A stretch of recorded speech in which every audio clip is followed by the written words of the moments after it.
Hello, everybody. Pop culture curator here.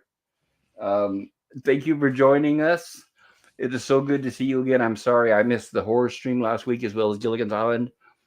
I was in the hospital for a few days, but I've been out for a few days awaiting results before I go back in. And the first thing I wanted to mention about everything else is thank you. I can't tell you how much thanks I have to offer Antiderivative Jill for the fundraiser that she hosted on her channel today.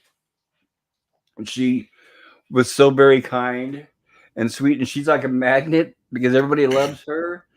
So it was very successful, and it brought tears to my eyes. I was like, oh, I'm glad I wasn't. I mean, I couldn't make the panel because today was my last day. I was able to drive and actually try to earn some money.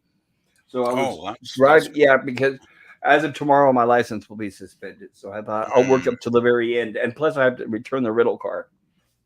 But my God, everybody, so many people donated, and it's so very kind, and especially because I know a lot of you guys are working paycheck to paycheck, and I know what that's like, and it was just like I said, overwhelming, and I don't know how to thank everybody enough. It was a great turnout to see all those faces of people, all the different channels I visit, and everybody came to Jill's channel. It just seemed very magical, and it made me. I haven't been that happy in a long time. I was just telling PvP backstage, you guys mean more to me, sad to say, than my three-dimensional friends and family around me. I don't have much family, but I don't see anybody else offering to go through as much work and actually earn. There we go. There's the hero of the day. Oops. Uh-oh. Of course, we invited them. We booed her immediately. Sorry. Oh, I'm so sorry for being so crude. I'm just kidding. Okay, yes. You have too many people. Girl and I are so excited when somebody comes in. It's like a race to see who hits the button first to let them in the room. Right. And the funnier thing is when you boot, you're probably boot Gorilla all the time because he lets himself in, and then you're letting him in at the same time. No, he just ignores me because he just ignores me. I used to, right? I used to accidentally boot him after he came in, but then I learned when he comes on, he just comes in himself, which is great. I wish I could give everybody that. Yeah. But Pop, if it makes you feel, I don't sacrifice my liver for anybody there. I'm actually surprised I lasted 3 hours on that stream there. Well, you were looking pretty rough. I'm surprised you're awake right now. I figured you'd probably be passed out at this point, Gorilla. I just woke up. Well, you know what? Thank you for the ultimate sacrifice that you did for me today, and I owe you, buddy, for that. That was an incredible. That was an incredible stream. Thank you, Gorilla, for inspiring. And like I was telling everybody before you got here, thank you, Jill, so much. My God, I was so overwhelmed. I can't believe it. All the people that showed up and everybody that was so kind. It means so much to me. Thank you. It's like everybody was there, in and out, there coming to support, and that was cool. Oh, it was like I'm sad that I couldn't be on the panel, but Mhm. you guys have Yeah, seen I was I kind of wish I could have emotional. popped So on in a too, way, it but was good that I was on the Hey, chat because there was a few times where I had to pull over and kind of gather myself. hmm, I wasn't expecting that, and uh, I really thank you, Jill, and everybody out there for everything you've done You're for me. welcome. I mean, it means so much. And that was an yeah, incredible head start even before that. I know I can't believe it. Mhm. I'm surprised. I had no idea that this was going to happen like this. So it's a total surprise out of nowhere, and it's like I said, I'll figure out some way of repaying you guys someday because it's absolutely fantastic, and uh, yeah, yeah, I was pretty it's quite happy a when I relief. heard that it went well. Because I wasn't yeah. sure. Like I was thinking about you guys at work, but I have no way Mhm. to actually, when my job they log everything we do, so I Oh, that's can't sneak a understandable. I can't sneak a watch kind of thing. So, but Yeah, yeah. some people can watch at work, but sorry you can't. No, well, Wait, you guys don't. they log every call we make and how long we're on the phone, and it's one of those kind of jobs. So, Yeah. Hey, PvP, you guys don't have Memorial Day up there? no, we don't have Memorial Day in Canada. We actually had a holiday last week, on the Monday a week ago, called Victoria Day, which is in honor of Queen Victoria, like like the Queen from over a Yeah, I hundred. heard about that. No, what is that? That's just a day to celebrate Queen Victoria, I guess. I mean, it's every year. It's an annual. It's actually a stat holiday here.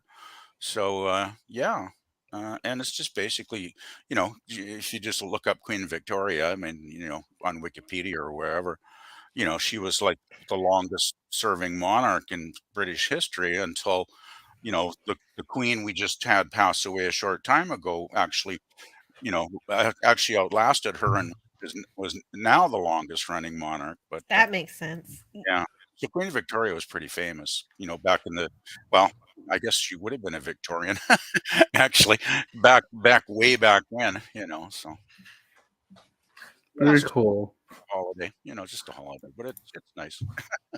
I wanted to say hello to everybody in the chat. I know some people came in early, and I really do appreciate that. It looks like PvP was one of the first ones that I'm early today, so there it is. Yeah, I Hello, was Lemon actually early Pie. for a change. Yeah, it's like a Lemon Pie. It's so good to see you. Lemon says greetings, Pop, and hi, Picker.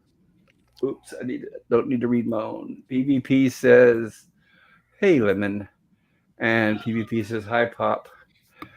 And there is a link to my donation campaign if you guys can help out. I hate asking, so it's only if you have any spare change because like I've said before, I know a lot of you guys are working paycheck to paycheck like I usually do. I won't be working now, unfortunately, but Mhm. everything you guys have done for me, it means so much. Hello, Scogly. So good to see you. He's Hey, Um, welcome. Scogly. yeah, I haven't seen Skog in a while. Yeah, so good to see you, Yeah. Skog. I hope you're doing well. And Hungry Boy, there he is. There's my buddy Hungry Boy saying, "This, aside from the derelict, is my favorite Lost episode. So great to see this reviewed. I love it too, and I can't wait to talk about it. Actually, I don't want to give away spoilers on my review, but I'll just say I'm excited and I can't wait to talk about it. Sean Yeah, I'm Carter, looking hello forward all. to it. Yeah, because Yeah, it was fun. I enjoyed watching it last night. and I had a completely different opinion than I did as a kid. So it's just like Ah, with TOS. When I watch it now that I'm older, in retrospect, my opinion has changed through I guess through the years. Sean says yeah. hello. I'm driving, so can't interact much. I understand, Sean.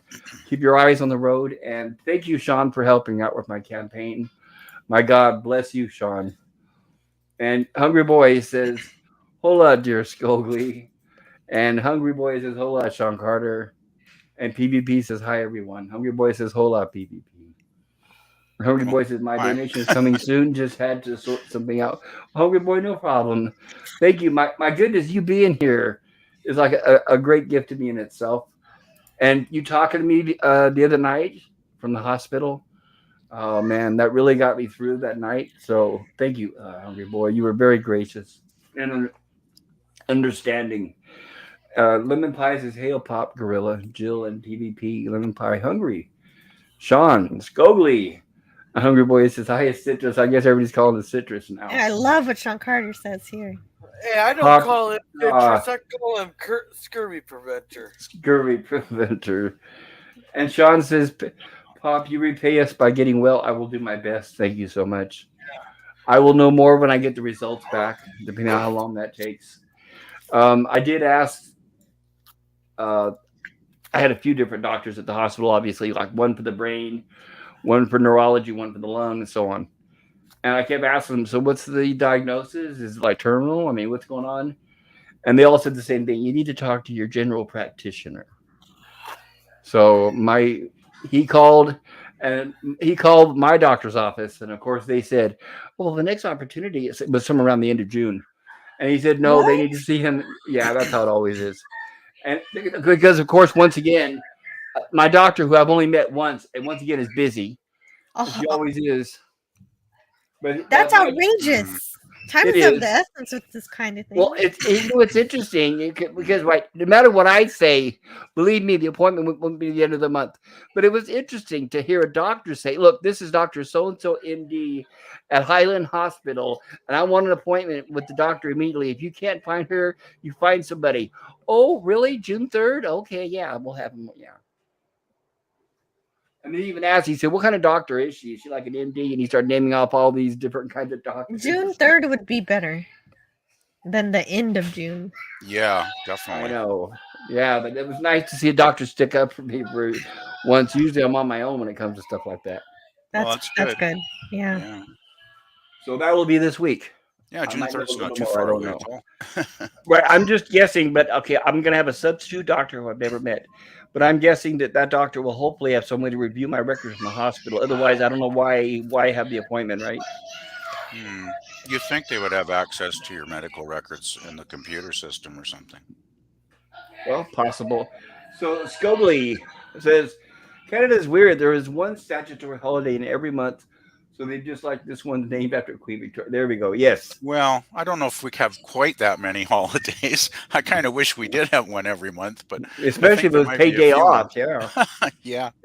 Yeah. It's nice to have a little break once in a while. And Hungry Pop, I don't know how long you'll have me here. I understand. You've got a good excuse.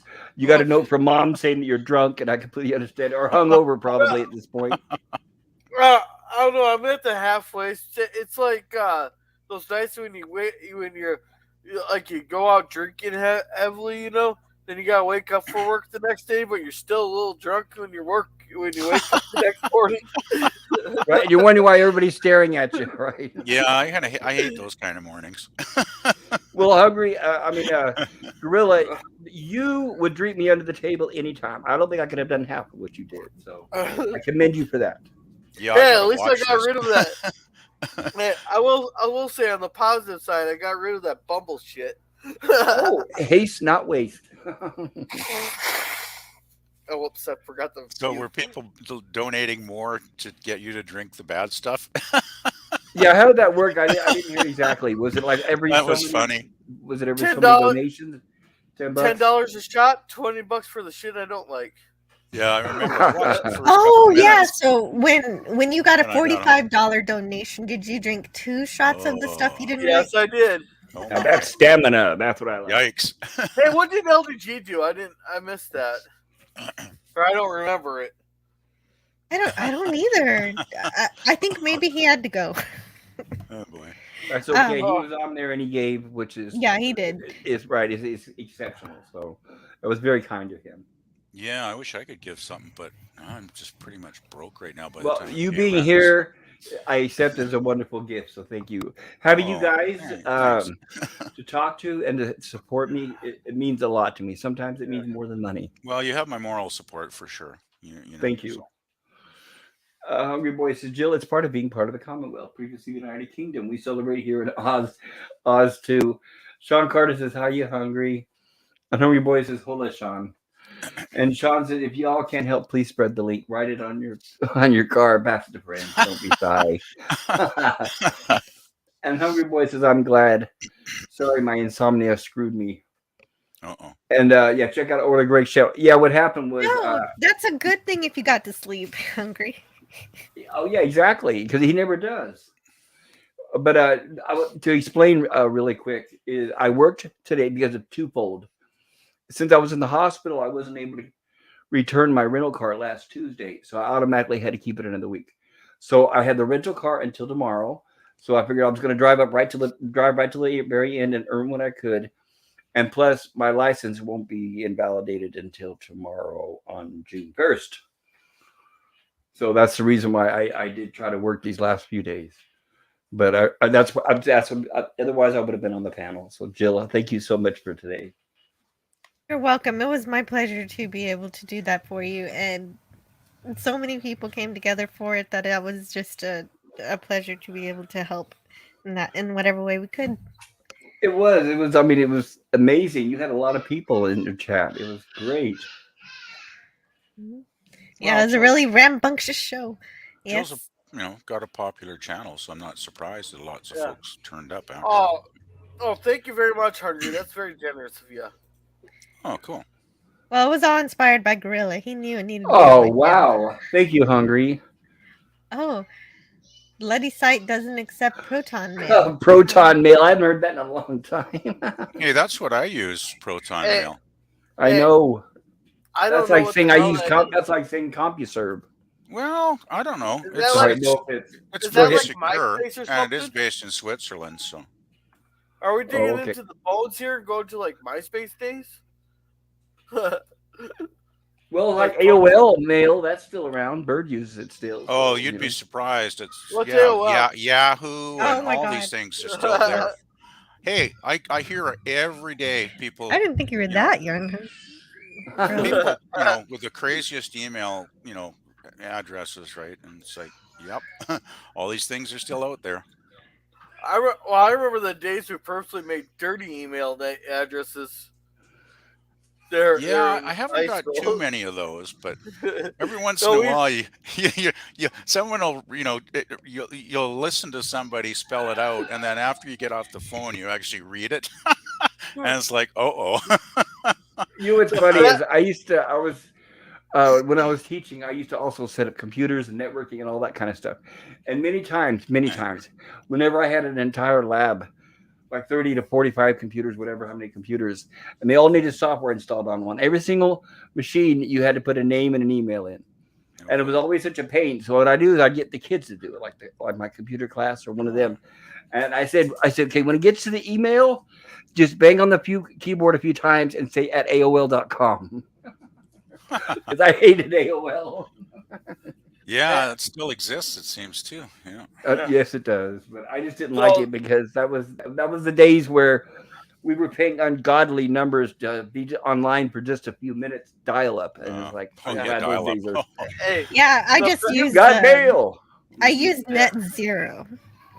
yeah. Oh yes, The I best remember Net Zero. yeah, the best email that I seen though was that assistant attorney over there in Wisconsin, who when he was when during the trial there, somehow people released his email. There was Flufferboy 2000. Yeah, put that on All your greeting card. right. Yeah, well, I guess that Excuse told me. people what his profession was. That is true. Yeah, man, he was a dick attorney who should have been disbarred during that trial. Oh Oh, then jeez. if you mean that, then that'd be most of them probably. Well, no, this one purposely was he is submitting false evidence there, and Yikes. all that, and all this other shit. And he was lying during the thing. Of Mm. course. I wanted to. Okay, so we're gonna go ahead and get started with this episode.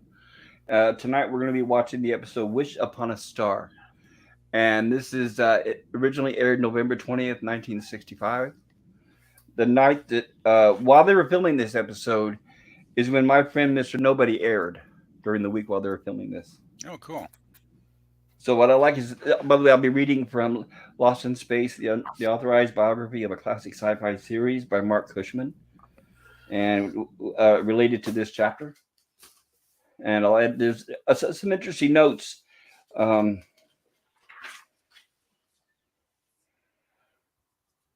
Wish Upon a Star has it all. Smith being evicted and having to survive creatures of the night, the discovery of a haunted relic of an alien spaceship, the wonderment of a wish machine, a monster whose featureless, plasticized face, elongated, dagger sharp fingers, eerie mummy walk, and mournful moan cause sufficient chills and a moral. As with The Sky is Falling, this one actually has a theme.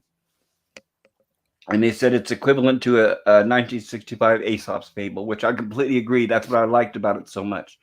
I didn't really, when I was a kid, I didn't realize um, John Robinson, how much I really loved his character in here. He's so wise, and right, he's like a King Solomon. They kind of referred to him like a King Solomon of the episode.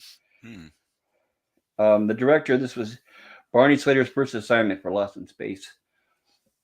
The story development began with Buck. We've mentioned before, Buck Houghton from Twilight Zone had left, but we also mentioned last week or the last couple of weeks where they had the idea where Dr. Smith was going to leave and pack up, but they put it aside and said leave that for a later episode. So that's where this story became from, and they were really impressed with the story. They were so pleased with Tony Wilson, the producer, and Irwin Allen were so pleased with Slater's work that they immediately asked him to take over the writing of The Sky is Falling, replacing Herman. We spoke about last week. They didn't like Herman Groves, right? So the guy who wrote this took over and finished that script and rewrote it for it. So he worked on both episodes. Yeah, well, Barney was a good writer. Like, I was just looking it up before the stream started, and he's like the second most prolific Lost in Space writer, I believe, if I read it correctly. He did, apparently, yeah. After this, he really got along really great with Irwin Allen, so they really liked he did his work. like 22 episodes or something, I read. So that's quite a few. And his writing list is pretty long on IMDb in general, so he wrote for a lot of shows.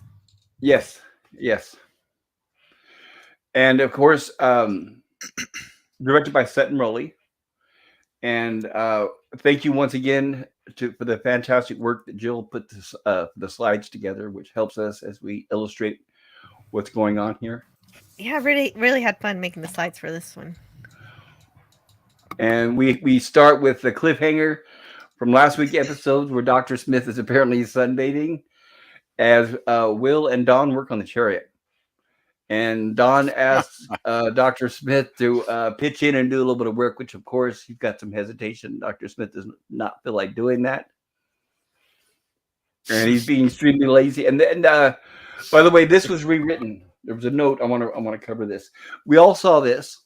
So what's going to happen here is, and I don't use it like spoilers, but what's going to happen is Dr. Smith is going to drop the canister on the ground. And according to Dawn, if it mixes with air, that it can become explosive.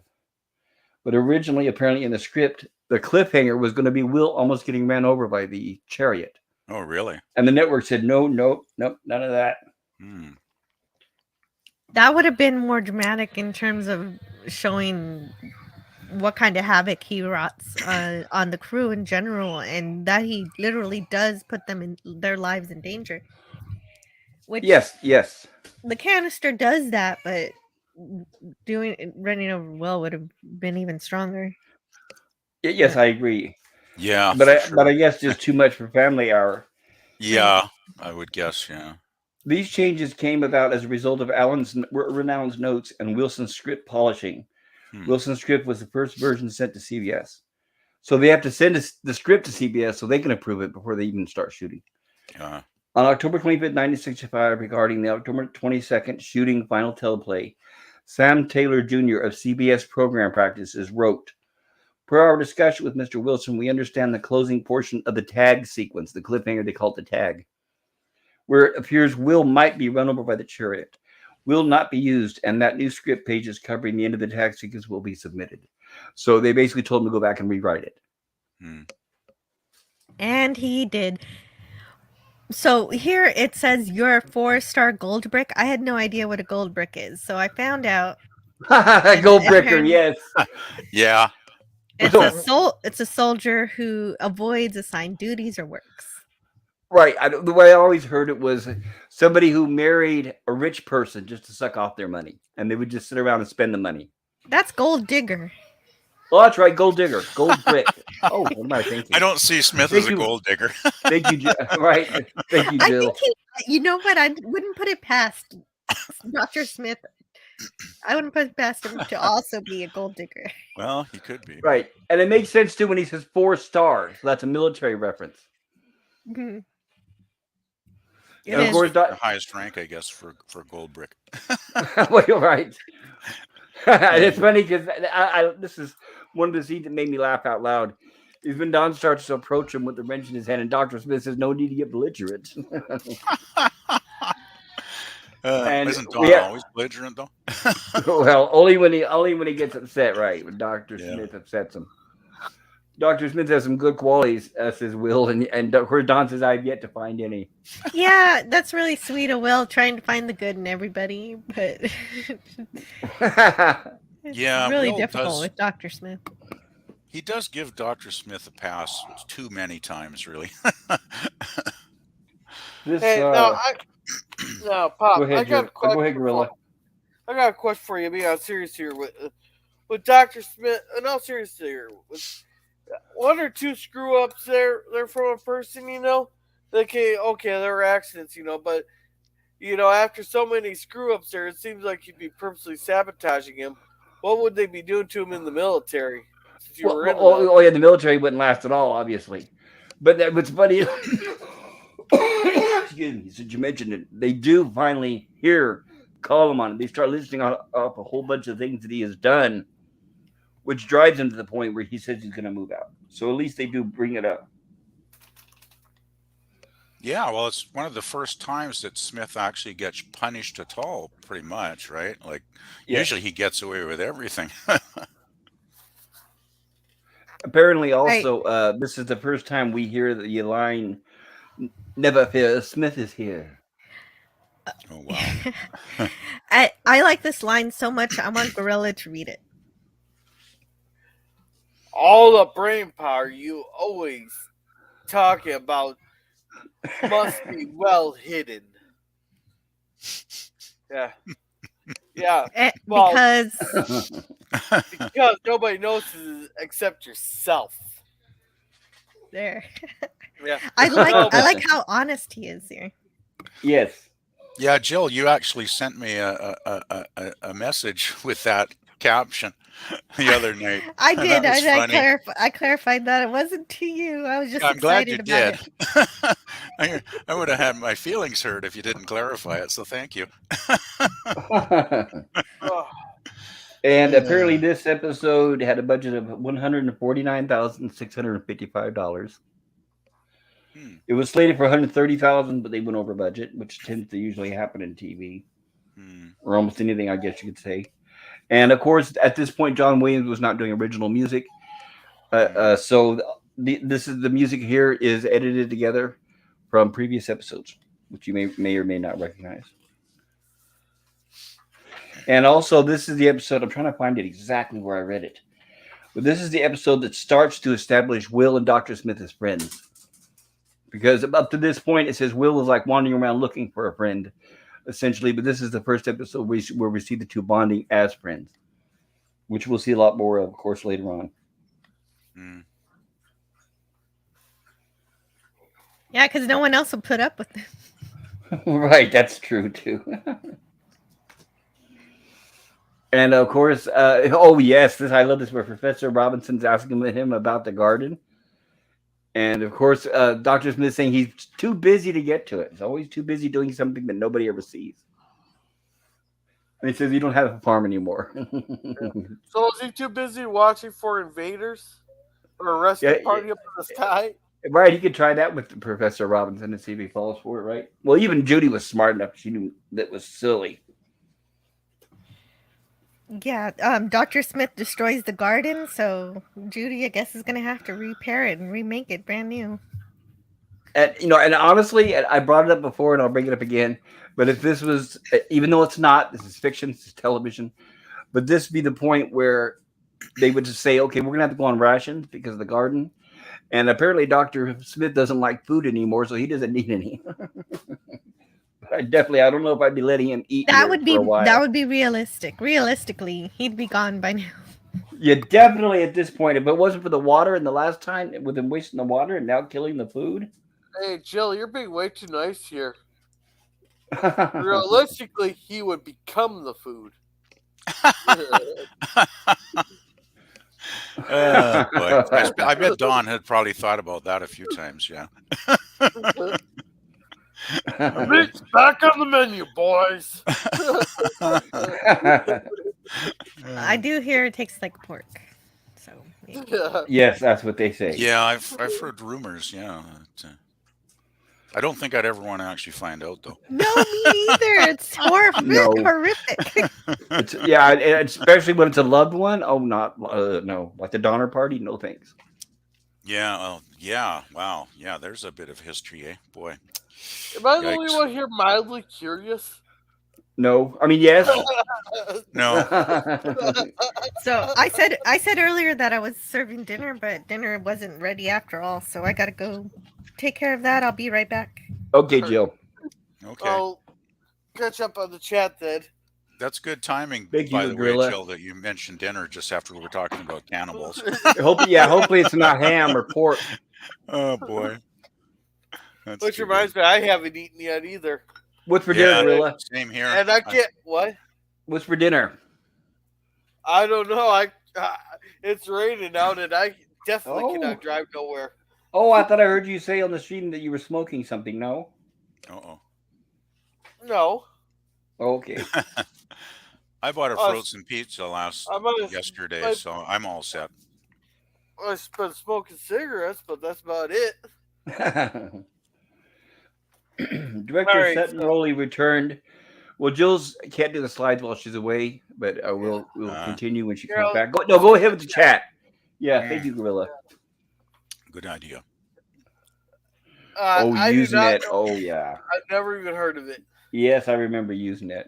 Yeah, I remember thought I had a BBS even. I had a BBS. I never used it because it was a little bit before. I didn't get on the internet till like the late 90s, right? So I think I kind of missed it, probably past its heyday by then. But I remember using it. Yeah. I remember years of modems. Yeah, years of. I had a Commodore 64. I had on the internet.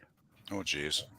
And that's Yeah, I 80s, remember I had 90s, early 80s, late 80s. I had something like that back in the 80s, and it was so useless. Like, it actually had like a cassette tape drive, which when I think about it now, it's like so ridiculous, right? But yeah, computers weren't very useful way back when. So They were if you could write the programs that you needed yourself. I guess, but And hey there, Phantom, welcome. Hungry says, hold on, Phantom. Phantom says, hiya, Hungry. Hungry says, Jill's slide food is ninja worthy. Kirby Preventer says, hey to Phantom. Hungry says, LOL, Jill, that's Gold Digger. Jill, no likely Kardashian types. Or no likey Kardashian types. Hungry says that the slight over budget aspect was well spent. The alien ship carcass was magnificent and set the tone for the whole episodes, plus the sound design. I agree. Another reason why I love black and white. I mean, they played with black and white so well that I missed when color came along. Yeah. Just like the Alien 1979 went over budget, but that budget made more money than 20th Century Fox could have asked for. Well, what's interesting with 20th Century Fox, they almost went completely belly up in the 60s when they made Cleopatra with Elizabeth Taylor. I mean, that bankrupted the studio. They were selling property. They were selling part of their studio. Yeah, they were selling wardrobes and props. Yeah. And everything. But it wasn't until Star Wars came along that saved them. That was a big surprise they weren't expecting. American Graffiti did well, but Star Wars is the one that really put them on the map. And then, like Hungry Boy says, Alien was another one. Rest in peace, 20th Century Fox. Yeah. Here's your gifts and go thing here for you. Thank you, and thank you, Limify. Yeah, too bad I can't drink no more for there. but No, no, I drink some water if anything. There, Gorilla. Take care of yourself tonight. yeah, Yeah, I am. water's always a good plan. Don't What the don't get hell? dehydrated. What the hell's water? Yeah, Well, it's Right. always good to have some water if you're going to do any drinking because it does lessen any hangover effects.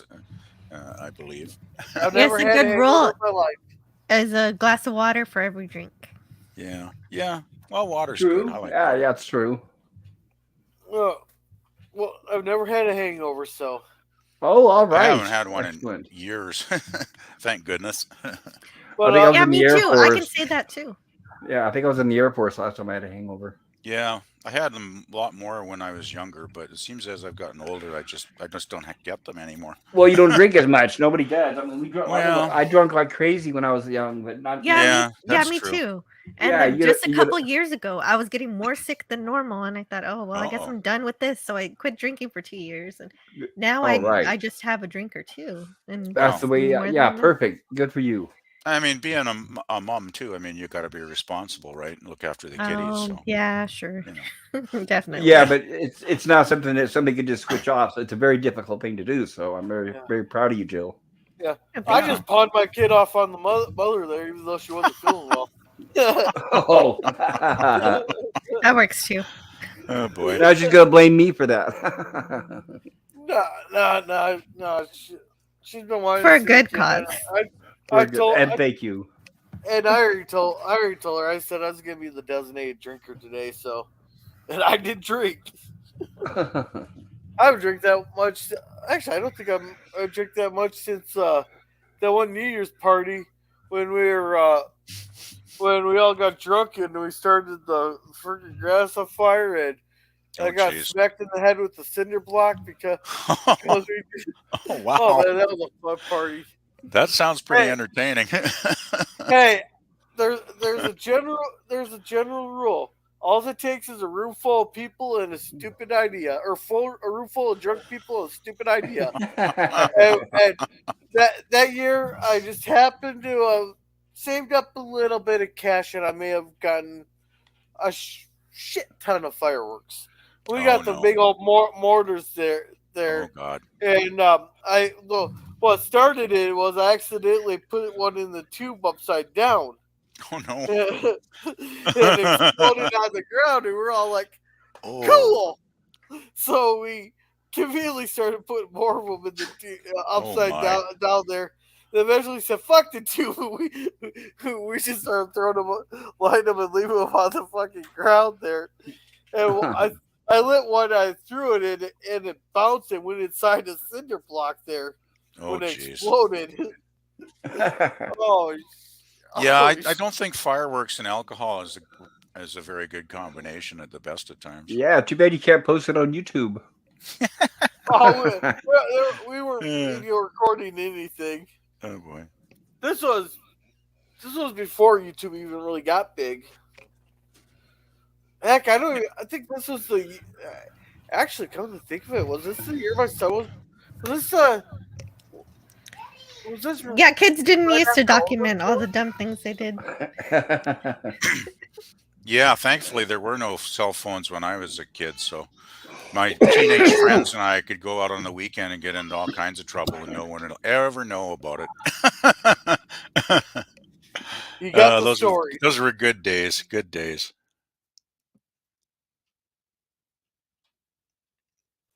I don't understand why the people document their illegal stuff. That's the crazy thing, isn't it? Yeah. Yeah, I don't get that. Because often they get caught doing something illegal and it comes back to bite them later on. When they do get caught, of course. Yeah, it makes the Okay. paperwork easier for the police. Yeah. That's true. Yeah, really. Uh, Okay, so here we have. Are we done with the chat, Gorilla? Oh, we got two more or Okay, three thank more. you. Caught up on the chat, not done with the chat, but caught up. Hungry says, and in a way, finding old alien tech then paying for being greedy makes this episode of F or A forbear. A forbear of the okay. I mean, Right. close enough, Gorilla. All right. Tiger says, I hope Jill is not cooking Sawyer's family Texas barbecue. Jill, you know what that means, right? I can infer. Yes. It's from the Texas Chainsaw Massacre. Yes. Yes. Okay, Right. Of course. sorry. Texas Chainsaw Massacre. That's Yeah, what I was guessing. we were joking I know a lot about that after you left movie. to serve dinner. We were saying we were hoping she doesn't have hammered pork after we were talking about. No, it's Speaking of it's supper, it's chicken today. There you go. Okay. hey, everything tastes like chicken. Lemon chicken. Hey, that sounds the good. Scurvy says, Pop, let me know of the wording I used is okay by you. Accompanying the link. Yes, lemon pie. Thank you. Yes, it was great. I appreciate it. It was very kind of you. Thank you. I haven't had lemon chicken in so many years. Gee, That's boy, one of I the things. love some. That's one of the few things I cannot eat. I used to love lemon Yeah. chicken, but I haven't had it in I like ages. I like chicken and I like lemons, lemon pie, lemonade. I mean Yeah. lemons. But you know what's interesting? I don't know why. Huh, It's the only food I've ever eaten, and I've only eaten it twice, and I did it both times. really? Only food I've ever eaten where for some reason after I eat it, I could taste it for like 3 or 4 days and nothing else. That's not good. Right? Yeah. Yeah, I don't know why. Wow. I can Wow. Yeah, I taste all wanna I try- taste is it does something to my taste buds where literally everything I eat for the next 3 or 4 days tastes like lemon Yeah. chicken. Wow, I don't that's know why. Well, I want to try Doritos chicken. So I've never been a big chicken fan, to be quite honest. I don't know. I generally don't eat this stuff very often. All right. okay, so Hey guys. Oh, there we go. I was just about to click it here. You want me to play it anyhow? Basil says, "Hi guys, I'm late. Well, welcome to Basil. Good to see you. I'm glad you could make it. Hi. Hello, Basil. Hey, Basil. Lemon chicken is delicious," says Oh, Basil. yeah. Gonna have Yeah, I some. like lemon chicken. So here's where they basically scorn Dr. Smith or chastise him for all the things that he's done wrong to the Jupiter 2 and the family. So here's where he decides to take a stand. Well, I guess he decides he's going to leave. Yeah, and those things he did wrong were just today. Right, that's just right. Yeah, really. To think about the list you could accumulate if you wrote down all of Smith's misdeeds, right? Man. That look on their face, even Will. Will feels sorry for him, but he knows there's nothing he can do. I love Dawn's look there. That was hilarious. And it's like, of course, the mom's always the voice of reason. But obviously, I don't blame the father, John, for his stance either. Well, John thinks that Dr. Smith is going to go out and find out that he can't hack it on his own, and he might appreciate the family more after that. Well, which is really what would happen if it wasn't for this episode being the way it is, right? Right. It would have. And of course, here he is. And he decided to take a rifle, and they tell him that he can go ahead and have it. And of course, she offers him some food. But of course, no, because I'm busy being a martyr now. Can't you see I'm busy being a martyr? Right. No, I can't Yeah. accept your support. I just have to take all of these supplies and this rifle and all of this gear. Right. I mean, you'd I'm expect going him to say, all that- "Thank you, madam," most kind, or something like that. At least one of you were kind or something like that. Yeah, Hey, Smith's let's playing go. the victim card big time Of here. course he is. Was he Yeah. expecting the hunt? The only animal we've seen is little Gracie there. Well, he's desperate for someone to say, "Please don't go." Right. That's it. Yeah, exactly. I'm surprised he didn't say that. Now you can't change my mind. Don't try to convince me to stay. Well, if he's gonna do that, he might as well be like the kid that has the knapsack over his shoulder. Then every couple steps, looks back, gives the family a look, takes a couple more steps, look back. And I thought this was interesting too because we don't get the credits until almost 9 minutes into the episode. Oh, yeah, you're right. Wow. Yeah, that was a long, cold opening. Mm-hmm. Yeah, really. And of course, Will is concerned about Dr. Smith. And John puts him to sleep and says he's fine. I'm sure he's doing great right about now. Which we find out in reality that's not what's going on. And here we go. Of course, Dr. Smith, of course, he's paranoid and hearing all these crazy noises. And I thought this was kind of, I mean, it was a cheap effect, but it's kind of, I guess, like maybe a space bat or something. I mean, what even is this thing? It's like a Oh flying my! stingray. Somehow Yeah, I it missed is. that. It looks like it has a face. And That's yeah, creepy. Oh wait, it what? I has didn't even see that. I didn't even it see ha- that. Yeah, I must have just not been paying attention that when that flew by or whatever. That's really creepy. Wow. yeah, it has eyes that shine like grape jelly. Ugh. Jeez, I could have nightmares looking at this thing. This is some incredible paper mache work. Well, Irwin Allen shows did have some very creative aliens, that's for sure. It Yes, is creative. right. They were very creative with the supplies they could get their hands on, like saran wrap, paper mache, things like that. Mm. Well, if Smith were paying closer attention, he could have shot it and maybe had some kind of dinner. Well, that's true. He could have shot it the second time, and because basically, since you guys missed the scene, he hears a noise behind the bush. The bush is moving, rustling. He shoots the bush, and this thing comes flying over his head from Oh behind boy. the bush. So, right, if he could have been faster, he could have shot it a second time, I guess. I don't know if I'd Too want to busy. eat it. He was too busy screaming.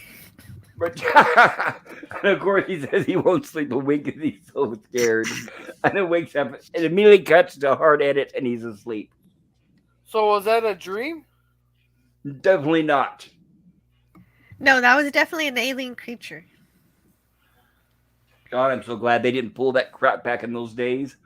That's what you just described is almost every modern horror movie, where it's like, oh, it's finally getting good, and then you find no, it's just a dream sequence. We're going to rewind back to the plot doing nothing. Hmm. And of course, here he is boasting about his wonderful adventures from the night before, saying he's an excellent woodsman and everything else. He dined very well last night. Except that I think Will knows he's full of shit for the plain simple fact he pretty much camped in a ravine. Right. Well, that's why Will's looking. You can see the look on his face that he knows that he's hungry. Look at the way he's digging down on that food. Yeah, they know. Yeah. Dad said you'd be fine. You didn't pick too good a spot for a camp though. Even the kid knows more than he does. And that's where he explains it's downhill. If it rains, it's going to be flooding. Obviously, what happened was Dr. Smith didn't bother even looking. He just plopped down at a certain point and just gave up. Yeah, and not very far. It's within quick walking distance. Will had no trouble finding him. Exactly. Will found him no problem at all. Well, I kind of think maybe Smith doesn't want to go too far. I think he's kind of feeling like he would like to go back to the family at this point. Surprised. Yeah, I'm surprised he didn't camp out behind the Jupiter too. Oh boy! Yeah, oh, come on, give him a little credit. He'd probably walk a little bit farther, like camping out in the chariot. All right. Oh, boy! Oh shit! I'll be back. Uh-oh. Good luck. Yeah, And good here's luck. I gotta go get my clothes off the line. We got some big weather coming in. Oh, okay. Good luck. So here's where we have where Will and Dr. Smith come upon what appears to be an ancient, abandoned, derelict spaceship. And I like the design of it and the construction of it. I mean, I know it looks, everybody's going to say it. I know it looks like aluminum foil, but I still think it looks great. And it looks spooky and it works wonderful. The shadows with the black and white, in my opinion. Yeah, I do really like season one for those reasons, like the aliens and the the spaceship designs, and I just think for me season one's my favorite because a lot of this stuff it's just got some really good design in a lot of episodes. So Oh, absolutely. If I had a choice, I can't do it because it's too late. Bird of Prey beat me to it. But the apex of a stream that I wish I could do, which I'll probably never get around to, unfortunately, is I wish I could host Twilight, the original Twilight Zone. I would be talking about every episode in detail, if not more detail than this. And in the fact that every episode's in black and white, oh, I could talk about it forever. It's my favorite show of all time. I love the Twilight Zone. That was my first science fiction. It Yeah, is. it's It's a great show. fantastic, and it still holds up. And all these remakes that they keep making, and nothing even comes close. They get worse and worse. Oh, that last remake of Twilight Zone was an abomination. I hated that thing. Yes. Yeah. Oh, it was horrible. So here's where Will Black Mirror was pretty good though. Black I Mirror's good, haven't and seen Gorilla's getting ready to cover it. I haven't seen Black Mirror. Oh, I guess see, it's a show I need to check out one of Yeah, these it's like a days. British version of Twilight Zone, and it is pretty good. yeah. Interesting. Okay. But of course, Dr. Smith lets Will do the dangerous stuff. Of course he is. He's going to sit on his butt while Will goes and tries to open the door. Do you think Will's a little bit gullible at times when it comes to Smith? Like I think just a little bit? it might appear that way. He's a little over kind. He should be upset more. But I like the fact that he's adventurous, and that's what I would do too. I probably would have True. tried to look inside the door as well. That's one of Will's strengths. Actually, is he is a little adventurer. Basically, he's pretty much willing to give everything a chance and just go for it, right? So Yeah, Yeah, when I was go ahead, Jill. No, go ahead.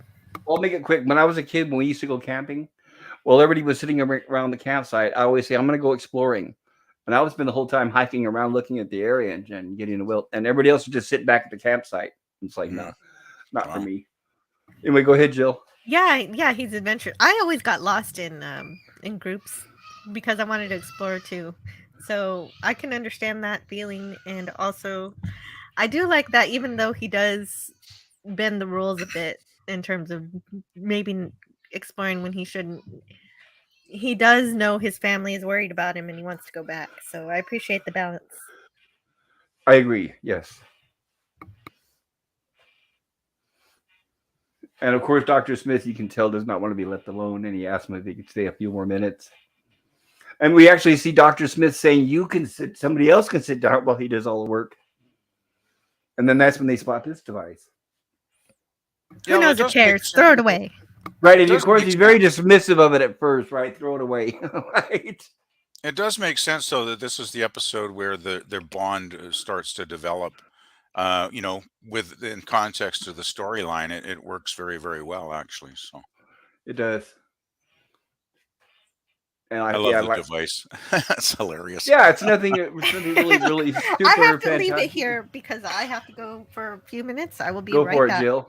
Okay. Gorilla, you there? I think he's still muted. Okay, let me see. Where did we leave off here on the chat? Oh. Okay, Basil Battle Dragon says, hi, guys. Hello, Basil.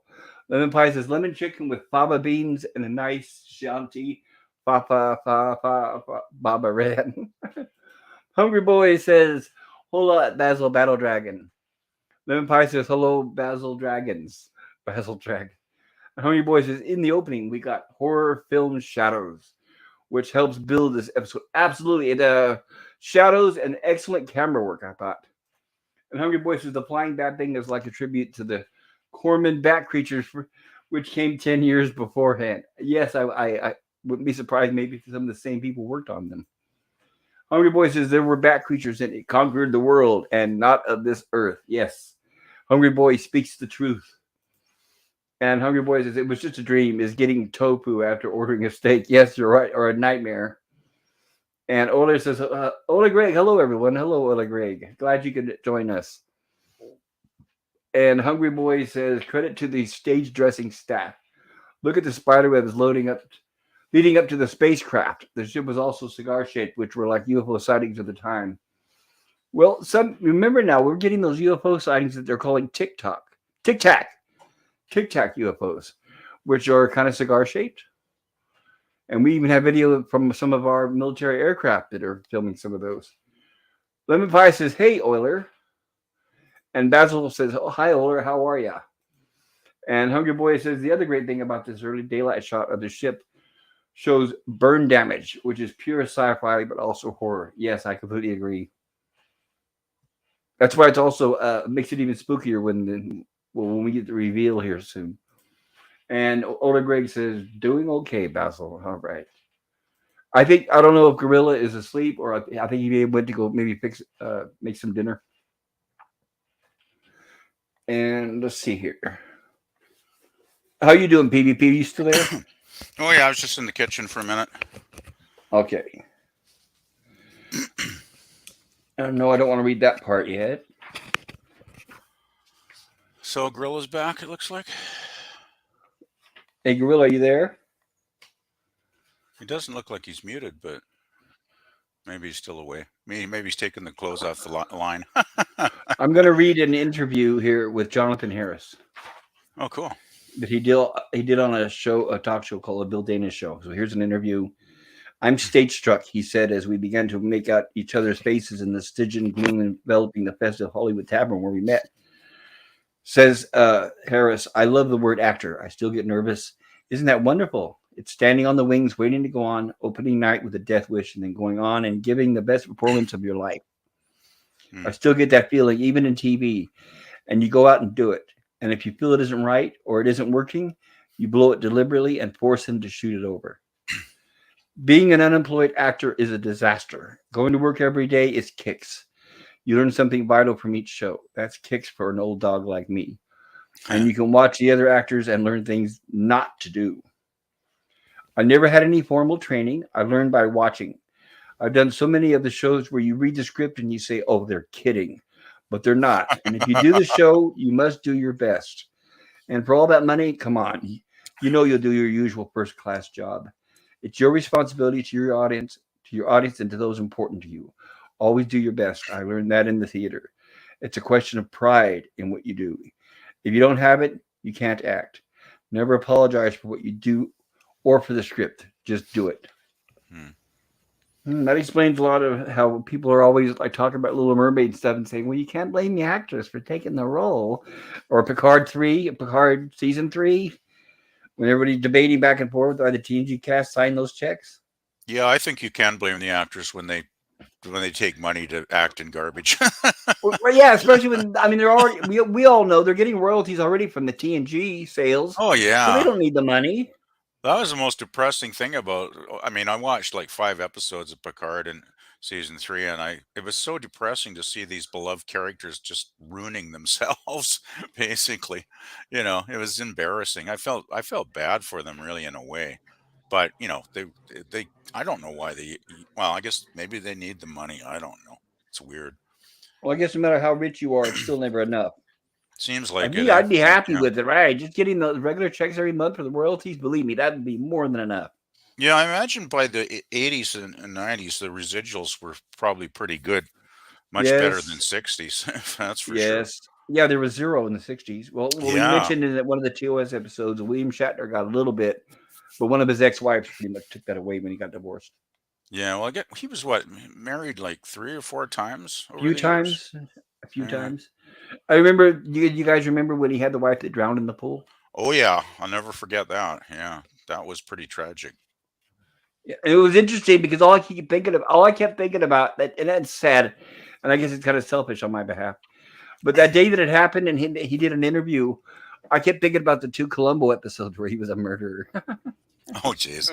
Yeah, it was always at first it seemed a bit weird, but I guess I don't think he was even there, was he? He was out doing something. I think he came home and found her. Yeah. Yeah. So But he did 2 excellent Columbo episodes where he was the killer, and Columbo obviously had to figure out the case.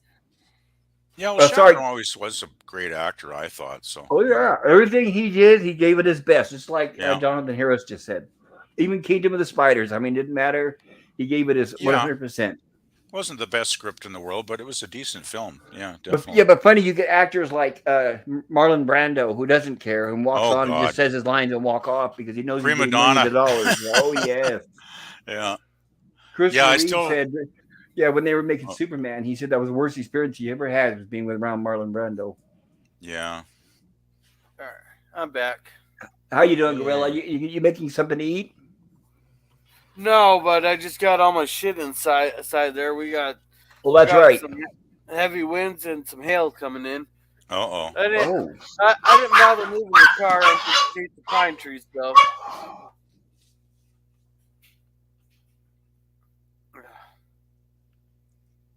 Yeah, you don't want to leave stuff out in the line when the hailstorm's coming in. That's for sure. Or the wind doesn't blow it away, right?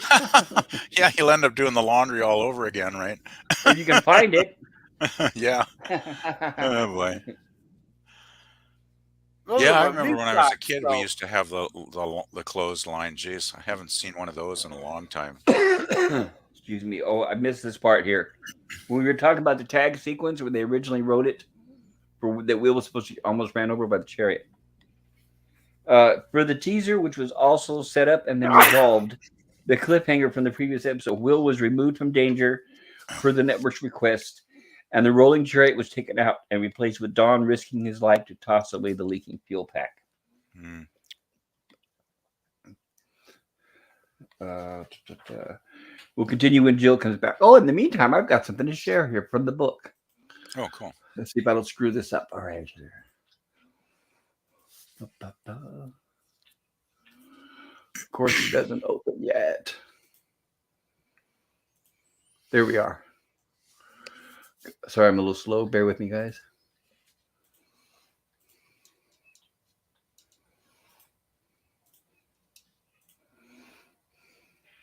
There we go. This is June Lockhart. She visits with two special guests on the set of Lost in Space, which happen to be her two daughters, Anne and June Elizabeth. Oh, cool. Nice. And Anne, the oldest one, the tall one there, is the one that went on for Battlestar Galactica. Oh, wow. So I know she became an actress. I don't know about the short one, the younger one, June Elizabeth. Hmm. But I know Anne Lockhart. I'm not sure. I haven't checked recently what she's done. Yeah, Yeah, but I remember. she did some stuff back in the days in the '80s. I think is when she came to fruition.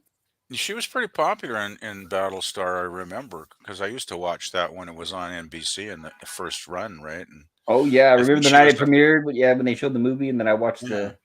It she was was a only one fan season, favorite. I think. Yeah, I think it only, well, then they turned it into that horrible Galactica Galactica 1980. 1980. Yeah. Oh, that was bad. Yeah. And Lauren Green was in that show too, which is cool because he's a legendary Canadian actor. So that was fun. Yeah, well, it's funny you mentioned that because I'll keep talking. You guys, let me know when, or Jill, if you're there when you get back.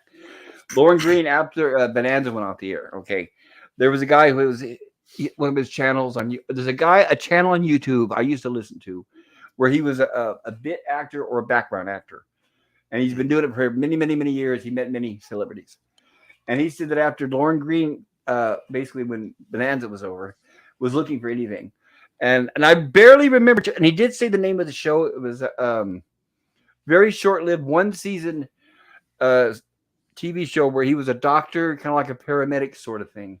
Hmm. And I remember at the time when he said the name, I was like, "Oh, wait a minute! I do remember watching that when I was a kid because I remember I was a big Lauren Bonanza fan."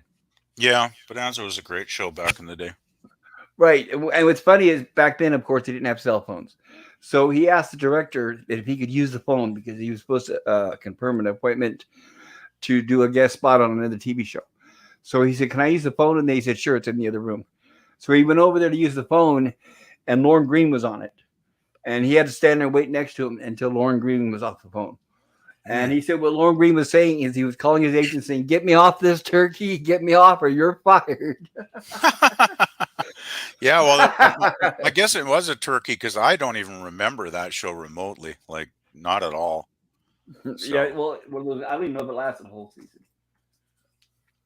yeah, I don't remember that show. I didn't even know he did another show after Well, but when you Bonanza. think about it, after Bonanza, I don't think he did much at all, did he? Well, other than Galactica, I guess. Galactica Battlestar, I'm not really sure what he did actually. Let's see.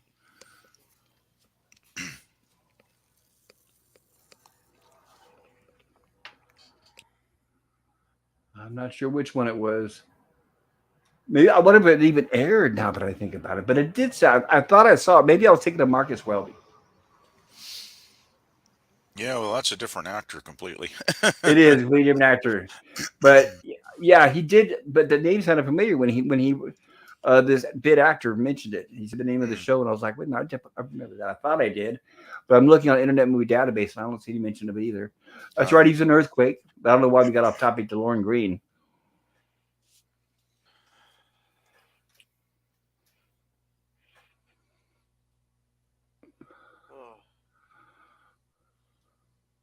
Okay, so hold on.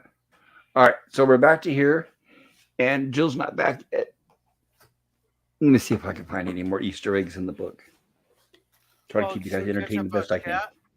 That would be wonderful. Thank you, Gorilla. Thank you. I'm gonna grab something to drink, so go ahead, Gorilla. Thanks. I'll be right back, guys. Okay, Oil says, "Hey, Scurvy."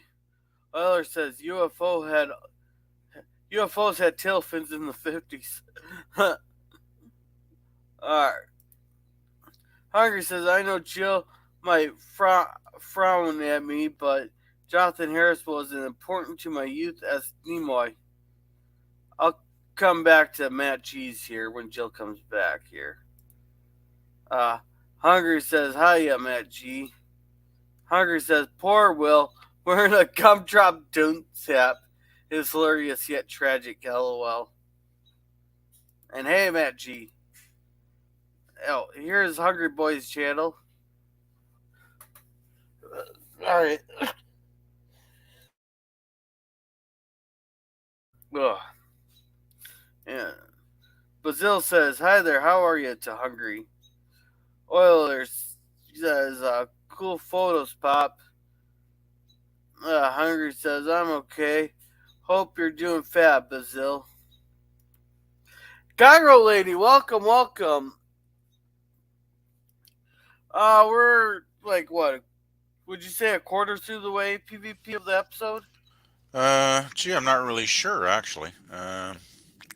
We're probably getting, yeah, we must be getting at least a quarter into it, I would think, yeah. Yeah. But there's still quite a bit, right? Because we haven't even found out what the alien hat does here yet. So we got a ways to Oh, go yeah. still. Yeah, we're like 10 minutes into a 50-minute episode. Yeah. But it always seems to happen, right? We always end up taking like 3 hours or something. I don't know what Hungry Jill's says, doing. Is Jill like doing supper maybe or something? yeah, supper. And I'm Oh, going to that have to bow explains it. out here pretty soon. Now. Hey. Oh, since you're back, let's scroll back up. Here you go, Jill. Hello, Matt G. Oh, you're not even going to read it. Okay. Well, he said Jill. And, Yeah, Matt G. and Matt G, thank you for your donation and a reminder. Thank you, everybody, all of you guys. I didn't get a chance to see all the names, but it's pretty much all of you almost. And it's you guys really touched me. It means a lot. I mean, yeah. so thank you guys. And hello, Matt G, from us other people. You're from the other people. And the rest. And the rest, right, Gorilla? Yeah, yeah. Right. Yeah. Yeah, And the right. rest, here Right. I go, it's a high. Right. PvP, pop culture curator, and Gorilla as the rest. Here you go, Jill. Hungry says, I know Jill might frown at me, but Jonathan Harris was as important to my youth as Nimoy. Oh, Hungry Boy, what's interesting is I used to mimic the way he talked all the time. I loved it. The way he uses the English language. I mean, so much I learned and I love about English was because of that man. So it's interesting that Hungry Boy said that. Yeah, I do love when he brings literature into the game, and it's really fun. Yeah, but I was reading here in this chapter. They said that it was he was already. He said they said the cast would get the script a couple days before filming, so they can memorize the lines. And then the day of shooting, they would be handed another script because he would go and talk to the writers and start adding a lot of the things that he said. So much of that character building and what he says is Jonathan Harris bringing that to the screen, and they said that they give him credit for that. But it Oh, was in this hey, chapter. I didn't know that he created the character too. Right. All they assigned him that we know of and that everybody knew of was that character in the first episode or two. That was how he was originally written. So everything we've seen since then, how his character has grown, was Jonathan Harris's suggestion because he said in an interview, he knew that if he stayed that one two-dimensional bad guy from the beginning, they would opt him within the first season. So that's why, and Irwin Allen loved it. The network loved it. The fans loved it. He started getting a bunch of mail. So Irwin Allen called him into his office, and he was worried. He thought, "Oh no, am I fired? What's going on?" because he said usually you don't get called into Irwin Allen's office unless you're in trouble. But he got called in there, and he goes, "Yes, is there something wrong? Did I do something wrong?" And Irwin Allen said, "You know that thing you do with those extra lines you're adding?" And he said, "Yes." And he said, "Do more." Hmm. So that's when he knew that he had the job, pretty much. Well, that's kind of like Nimoy in a way, because I think Nimoy kind of built the Spock Yeah, character as you're well, right. right? He did. So you basically got Yep. two intelligent, very creative actors giving 100% to the characters that they've gotten, and it shows because both characters are awesome characters, really. So But it, hungry. I am not frowning. I still love Nimoy more, but you're okay. Yeah, and on that point, which another thing too that really sticks with me. That's why, like, let's say the character Spock. Nobody else can play Spock because what Spock was what Nimoy brought to the screen. That was it. Mm, Was Nimoy slash Spock slash Nimoy. I mean, it was like one. Every other yeah, Spock iteration doesn't even come close.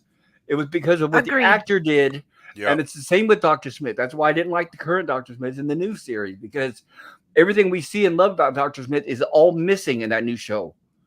Well, the thing is, Harrison and Nimoy created these characters, and anybody else who plays them is just basically, you know, just playing a Mimicking role. them, right? Like Gary Oldman kind of tried in the '98 movie, but it was still bad. Mm. Because it's obvious he was trying to imitate Jonathan Harris. Yeah, it wasn't a very good film at all. Yeah, I didn't like it. But I like Gary Oldman. I bet he did it. He tried. I He's a bet he tried. fantastic actor, but it's a script. You only so Yeah, much you can do with a script. And the only yeah, reason why he did, by the way, is he was a huge Lost in Space fan. yeah. He's a good So actor. Yeah. so here's are we doing the chats? I'm sorry about that. well, we got a lot of chats here, and Hunger says hi, Garu lady, and I hope I'm pronouncing it right. But my excuse tonight is I'm drunk. So lucky Good to you're see you here there. for a horror episode of Lost in Space. Yes, it is. Good to see you. Yes, everybody, Yeah, check out my friend Jedi Bill's channel. yeah. And I think I added him to our stream. I think he's now part of our posting group. okay, Lemon says hi, Garu lady. There's Sean Carter's channel, Hello, and Sean that Carter. thank you. Standing ovation for Matt G. Everybody. Here is or Scurvy here is posted Pop's link. Thank you, Lemon. Thank you, Lemon. I mean, obviously, you guys helped me pay rent, which is due tomorrow. So I didn't think that was going to happen. Thank you. I'm going to see if they'll negotiate. Maybe let me pay a little bit now, a little bit then, because I know I'm not going to have enough for next month, and I want to make it stretch. So I'm hoping they won't demand the whole everything. Maybe I could pay payments or something. But I'm going to work with them, and I would have nothing to work with or negotiate with if it wasn't for you guys. It's like, my goodness. Yeah. I wasn't, like I said, I was not expecting that. So thank you guys so much. You saved me my home and a place for my pooches for now. So yeah, no one's ever done it. By the way, nobody's ever done anything like that for me before. I want to make that clear. Well, that's the one thing I like about this community here is we may all have our disagreements, we may argue, we may fight sometimes, but when someone needs help, we come together. Yes, we do. Yeah, I That's got what honestly, I got to honestly say, like, we're all, none of us are huge channels. Like, I'm certainly not, and it's just like there's a lot of people in the community that are basically real people, right? That keep it real, and there's none of this pretentious stuff like some of the big channels, indulge in, right? So it's kind of a really lovely group of people, I think. Yeah, it really means a lot to me. I will never forget. All right. So Matthew was laughing, and Basil says, "When the tally reaches $2,000, maybe Papa Gorilla will sing a song on live feed." Haha. Oh Yeah, sounds like a plan. I'm not a good singer, so I would recommend earplugs. Hey, Jill, you know what I forgot to do? I passed out before I could do it. You forgot to sing It's Raining Men. No, say it isn't so. Well, you know what? Great because I missed it then, or I wouldn't have seen it. So does that mean we still get it, or what? Yeah, you'll still get it. I'll make a separate video for you. But I passed Wait, are out you the talking story. about a short, or are you talking about the whole song where it even I'll sing says the "Let's whole. go, girls"? Hey, hey, Pop. Do you remember my Barbie girl stream? Yes, unfortunately. Yeah, it'll be like that. No offense to you, but the song was terrible. Hey, I was a man of my word. I said if Yes, I you hit are. that 275 by the time the ball dropped on New Year's, I would sing it, and I did hit that 270. That's right. Nobody has integrity like Gorilla. He's a man of his word. Yeah. Hungry says, laughing my ass off. Thanks, Jill. It's about both characters encouraging intellect in Rugrats. All right. Then, there. Okay, Then thank you. here's this one. He also donated, so I'm gonna make sure to highlight. Thank All right. you. Yes. And yes, check out Jim's channel. So this is where Dr. Smith and Will are talking about the device they found. And Will puts it on after Dr. Smith told him to discard it. But he says, and this is where he happens to just randomly make a wish. And as you can see, it starts lighting up there. Hopefully, she won't get flagged for that. And it's funny because you could tell. Okay, obviously these are shish kebabs, but you could tell. I mean, it looks like cigarette smoke when it comes to the actual prop. That doesn't look like how they usually use dry ice when they show like a mist. You know what I'm talking about? We all know what dry ice looks like on film. That looks like Yeah, I know cigarette what smoke. Yeah. I'm guessing that looks like cigarette smoke because they often back in the day used cigarette smoke. I mean, I could be wrong, but I'm just thinking that's like a bit food on top of an ashtray. Yeah, I Even though it gotta does say, look delicious, I guess. yeah, I don't know if it looks so overly appetizing, really. It looks like a huge bowl of hamburger or something. Well, I thought it looked like I mean, of course, it is black and white, but like those are tomatoes on it. Obviously, he even pulls one off and starts eating it. True. So I'm thinking it probably looks. If it was in color, it probably looks delicious. Well, Could and be. it also made sense for it to look alien since this is an alien device. It is, and he even says Mm, alien food. Yes, that's true. some sort of alien food. And here's where he immediately starts to realize that we have a wonderful instrument in our possession. And of course, we must tell no one. Immediately say that, of course. Don't tell anybody.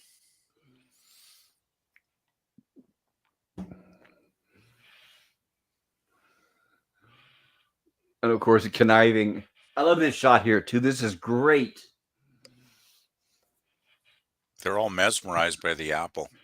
Yes. Like I was mentioning earlier, the camera work, they didn't just stand the camera there and point it at people and shoot. I mean, Yeah. there's a lot. The cinematography is fantastic in this episode. Yeah. Yeah. I don't remember the later episodes paying this much attention to this kind of work, like the color seasons. I don't remember that. I would Yeah. say, and I hate to insult them, but they are more just point and shoot. Not only are they in color, but it's just like point and shoot. They didn't really, the camera didn't move around a lot like they do in these episodes. Yeah. I think the first season is maybe the most creative in as far as the cinematography The and writing, the cinematography, all of it. yeah. Well, for me, season two is the weakest one because it's like we've mentioned before, it's the Batman effect, right? It's 2 and 3. Yeah. Well, no, I like three. I think three's Well, 3 started got to a get a lot little of bit good better, like the stories. Antimatter Man, right? It started to get a little Oh, better. that's one of my favorites. I love that episode. The same guy who wrote this episode wrote that episode. Yeah, he did. But The what's thing is, interesting too, is in an interview, he said this was his favorite episode.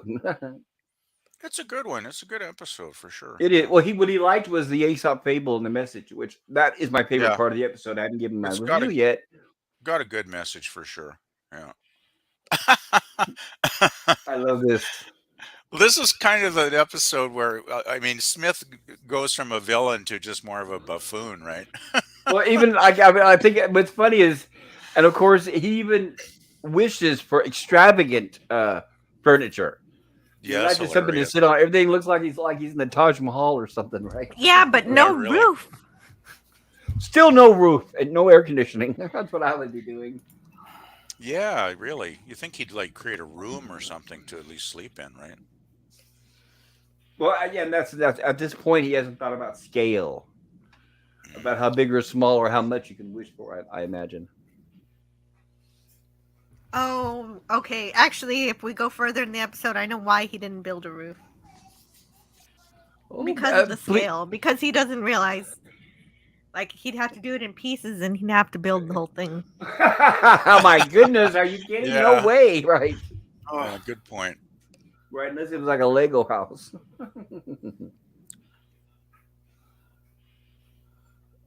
And of course, and I love this too. Will is looking at the desserts because he offers Will one, and Will does think about his family. He said, "Oh, my sisters and everybody would love to have some," and I do love that. That's excellent. It's just there's so many things that I don't think that I see in modern day TV anymore. This the family unit. I really miss it. I know they show families now, but I just don't. All I see is a bunch of sarcastic narcissist kids who always have to do up one up. Have, what's the term? Do one up on their parents or whatever. They always have to make the parents look stupid, and they always got to be Yeah, talkative, loud, mouthy, self-centered, obnoxious. obnoxious. Yeah, all the above. But well, that's one thing. Now that you mention it, that's one of the strengths of Lost in Space is the kids. All the youngsters.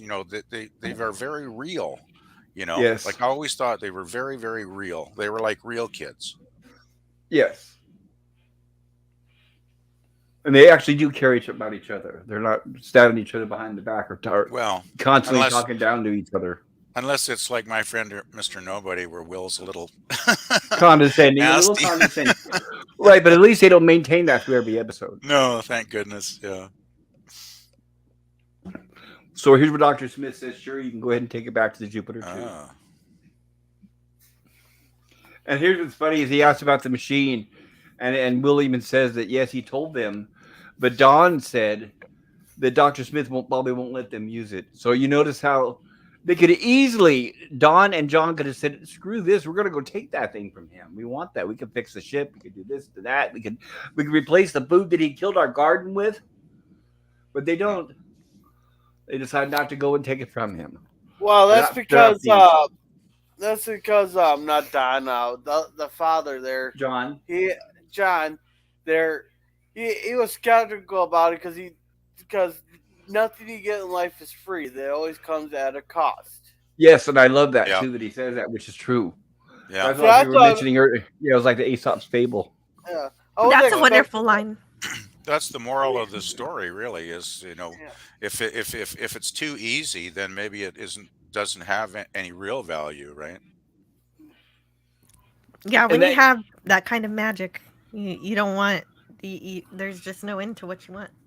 well, and it speaks volumes about we've all seen the kids that are spoiled and they toss their toys aside like they're nothing. They don't care. Mm. Because we've all learned that when you actually work to earn something, it means much more to you than that. Other than when things are just handed to you. Yeah, that's true. So, Jill, have you, as we see a reference here, did you read Nancy Drew? Yeah, I did. I read a few, and then when I got older, I played the video games. Lots of good fun. Definitely fun. I didn't know they had a video game. I used to read the Hardy Boys, so I understand yeah. completely. No, but they're from the same universe. She Yes, would team exactly. up with them sometimes. Exactly. Yes. I loved it when I was a kid. Oh my god, I read everything. They probably still. I don't know if they still print them, but Yeah, they I do. love those old books. Oh wow. Yeah, I- those were I have- big series back then. I Yeah. remember. I have 3 Nancy Drew ones games. I don't know about Jill. Jill, No, I have a bunch, but I like the Japanese one. what you can- platform? you can play Plinko. What gaming? Huh. It's PC adventure games. Gotcha. Mhm. Like a Hey, does Plinko anybody adventure remember board. the Hardy Boys Nancy Drew TV show from like the 80s Yes. or something? Yes. Yeah. I used to watch that. Pamela It had some good Franklin stories. as Nancy Drew, if I remember right. Yeah, I it was a never pretty saw decent it. show, actually. It wasn't bad at all. And it had David Cassidy's brother, Sean Cassidy. That's right. Yes. All right, guys, I'm gonna go take some aspirin here, and I'm gonna go take a cold shower. Good Then luck, I'm Gorilla, and probably thank you for back. helping Okay. me out. Did you star the last chat? I can't. Yeah, Yes, yeah, I did. Yeah, you did. Stream Elements. Thank you, Gorilla. And by the way, thank you for all your help tonight and today. Yeah, not a problem. Not a problem. Yeah, All you right. rocked Oh, today, Yeah, Gorilla. Thank you. definitely Yeah, the highlight of the stream. Thank you, Gorilla. Gorilla took one for the team. which Actually, more than well, one. my liver took. Okay, well, really Oh, quick, my, Gorilla. Go ahead. Yeah, have some sleep what were you or saying? something, man. Well, I was going to say before you leave, give us your review of this Oh yeah. episode. Oh, this is an excellent episode. I gave it an A+. There just because it was just fun and entertaining to watch, even though I had to break it up into different segments for the day. I got to finish the last 10 minutes of the episode also.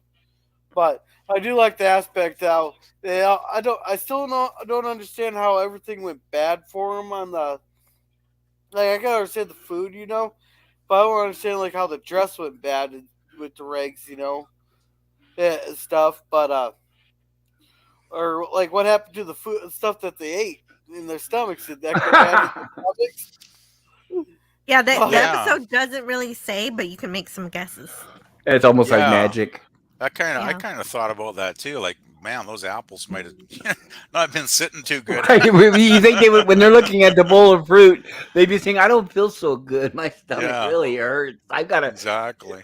been standing outside the bathroom waiting for an hour to get in there." You have some ideas for that, but I'm gonna save them for later. Oh, okay, that sounds like fun. All right, yeah, but yeah, All right, sorry, Gorilla. but Thank it's you. one No, of that's those. okay, man. It's one of those I got. Yeah, well, It's been a long rest.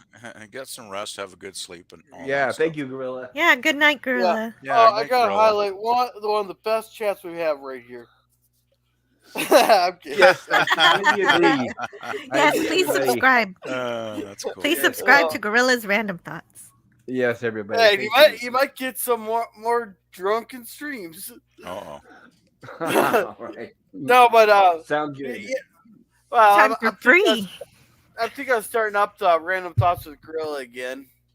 Yeah, good So- idea. That'd be a great idea. Yeah, I love those. All right, all right, we'll see everybody. Yeah, see you, Gorilla. Take care, Have a and good, thank you. Have a good evening. See you later. Eat some Yeah. dinner. Yeah. I gotta find something. That's what I'm doing right now. Oh, okay. I gotta find something, and I'm not walking to the dollar store this weather. Dollar food doesn't sound very tempting either. Maybe ramen No, noodles. I'd get the chicken bowls. Oh, okay, nice. Ah. I wouldn't be $1 here, so yeah, take advantage of Well, it. they're- You can. They're $4.75. Okay, gotcha. It's just called. We got Dollar General here, like a block and a half, but it's Yeah, the raining. dollar stores are getting kind of pricey. Yeah, they're not And $1 not anymore. so I'll much- put it that way, yeah. right? There's a lot of stuff that keeps going up at the dollar store. It's like, they should call it like the $4 and $5 store now. Yeah, Oh, they can't charge things for $1 anymore, so they break them apart and they sell them in pieces, and you got to put them together. Right. It's like a puzzle. Yeah, because I've known people that say you get a great deal there. It's only $1 or whatever, and it's like right, but proportion, you're getting what you're paying for. It's much smaller, whatever you're buying. There are some good deals still to be found, but the dollar store is not as good as it once was. Oop, we had a burp. Jill's back. Gorilla's gone. Yeah. Night, So Gorilla. Gorilla, take care. Have a great night. Thank you. Of course, Gorilla's trying to say goodbye, and we're all talking over him. Of course. And here we have where Will is still trying to defend Dr. Smith. And they're talking about the wish machine. But of course, here comes triumphant, proud, and heroic even Dr. Smith coming in to save the day. Well, it's kind of weird in a way. He's kind of being nice here by sharing the device with them. Well, It's but yeah, almost but like, why? The question is why? Because he's lonely. He's the only reason why he's here, lonely. right? He's lonely. It's the only And he reason why also he's wants here. to look. He also wants to look heroic, right? Like you mentioned. heroic, and maybe they'll forget about all Yeah. the awful things that he's done. Yeah. So he does have his usual ulterior motives, I guess. Always, yes. Yeah. And they asked, "Are you actually going to let us use that?" And he said, "It was always my intention. You misjudged me, Will." Right. Hmm. So he says that what's after they'll be able to eat. You notice they don't all start asking a bunch of wishes like kids. You know, that's an interesting thing about Dr. Smith. because excuse me, because he gets lonely. I think that's what keeps him from being a sociopath Oh, that's completely. true, right? Well, he's got a big ego a mile wide, but I think in his heart, I don't think he's a bad man, really. I think he's just kind of just a very flawed, very flawed individual more than anything, right? I don't think he's, Ooh. even though he had his evil moments, I don't think he's actually really evil.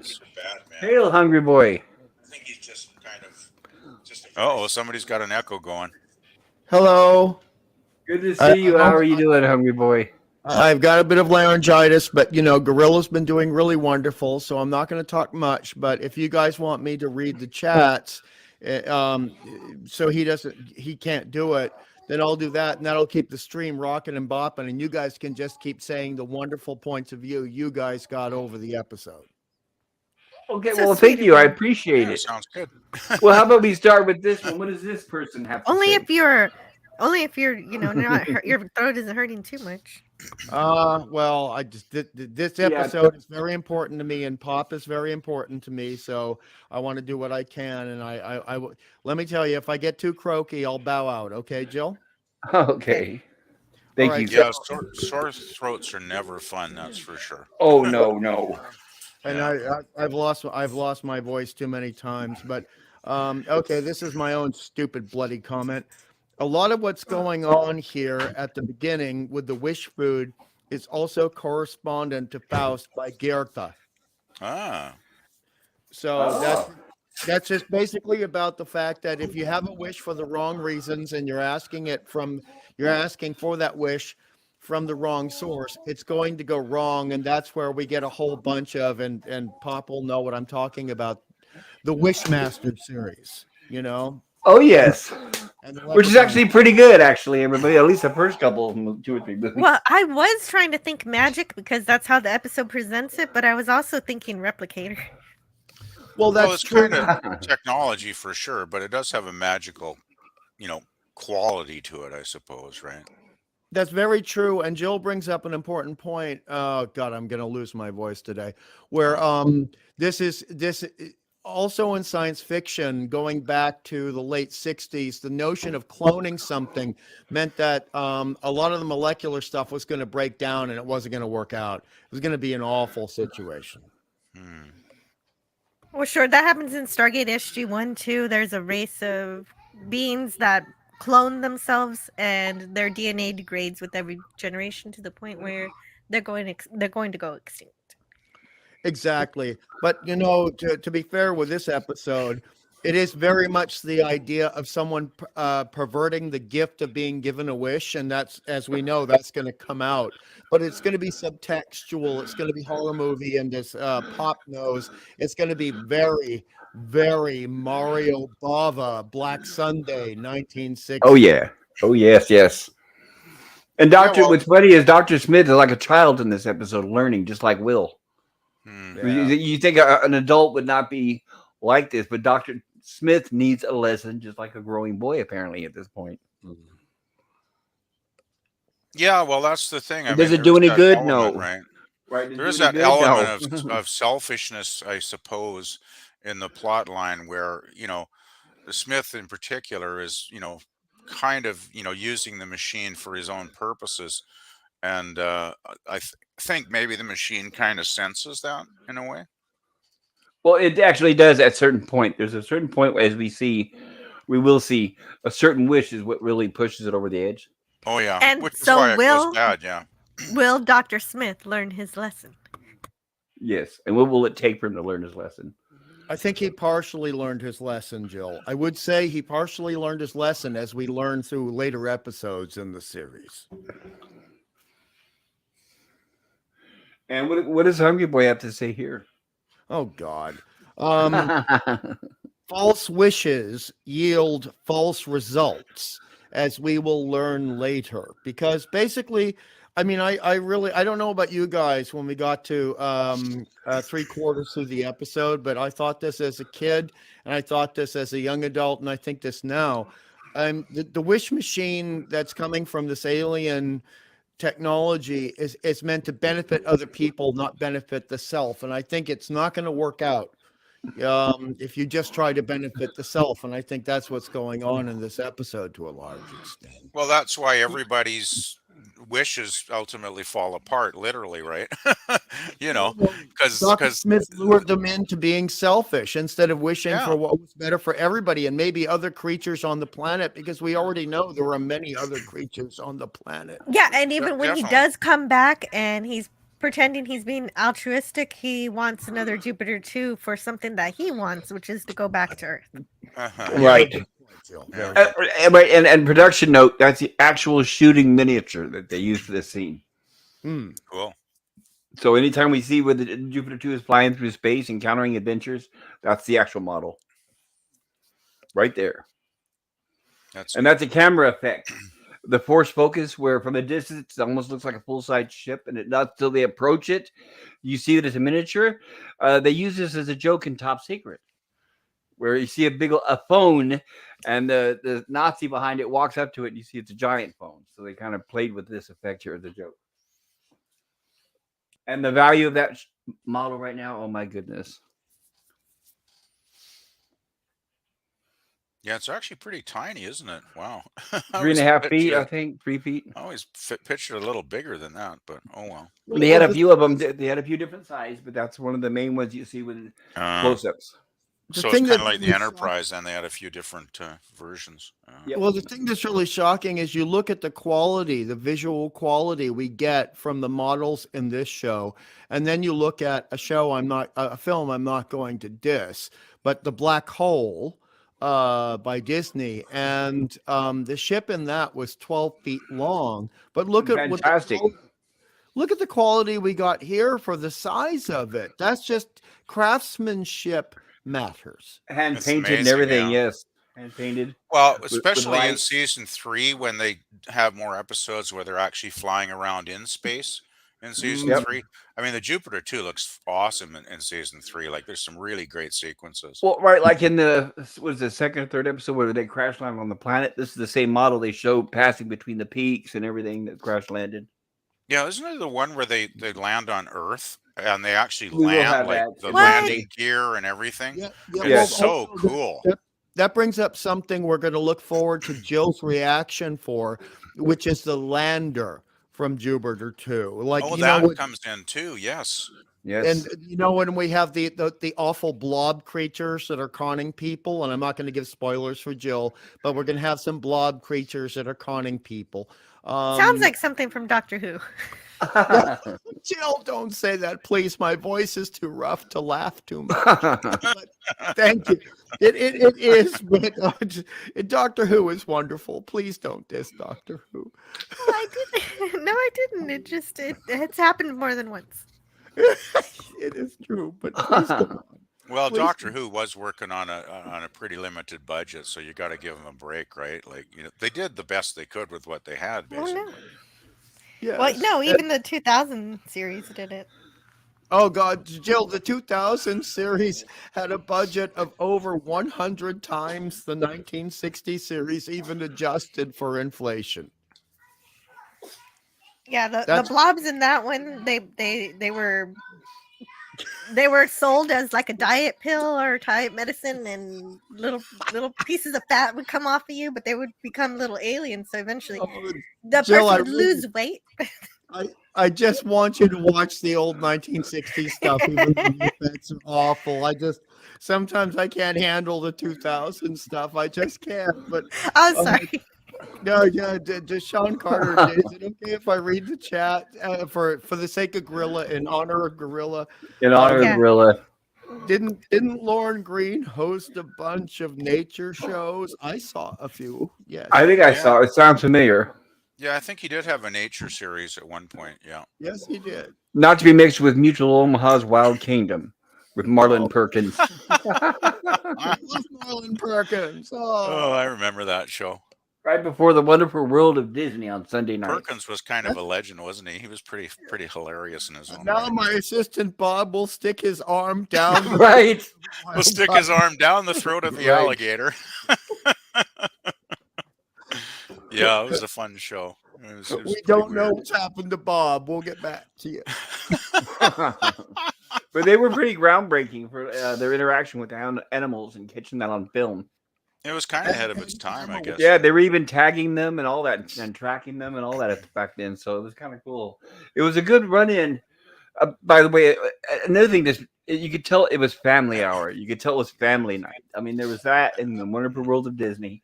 We'll never get golden TV like that ever again, right? I mean, imagine now with the message Disney pushes. It's like, oh my god. Oh, it's like They would show They would show Mutual of Omaha's Wild Kingdom, and we would get like the computer that wore tennis shoes or the strongest man in the world or something like that.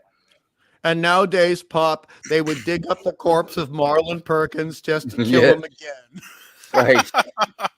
Mutual of Omaha's Wild Kingdom with dead Marlon Perkins. Mutual of Omaha was an insurance company, folks, by the way. This was back in the days of when capitalism and wholesome family entertainment could work out, because you would get a good sponsor and you could just work with that. And that was okay. But if it's okay, I just wanted, because Jill was talking about the lack of the roof on the carcass of the spaceship. I said, Jill, he didn't wish for a roof because he wished for too much wine beforehand. Oh my god. Yeah, you know what? That makes sense, especially when you learn later you can only wish twice. Yeah.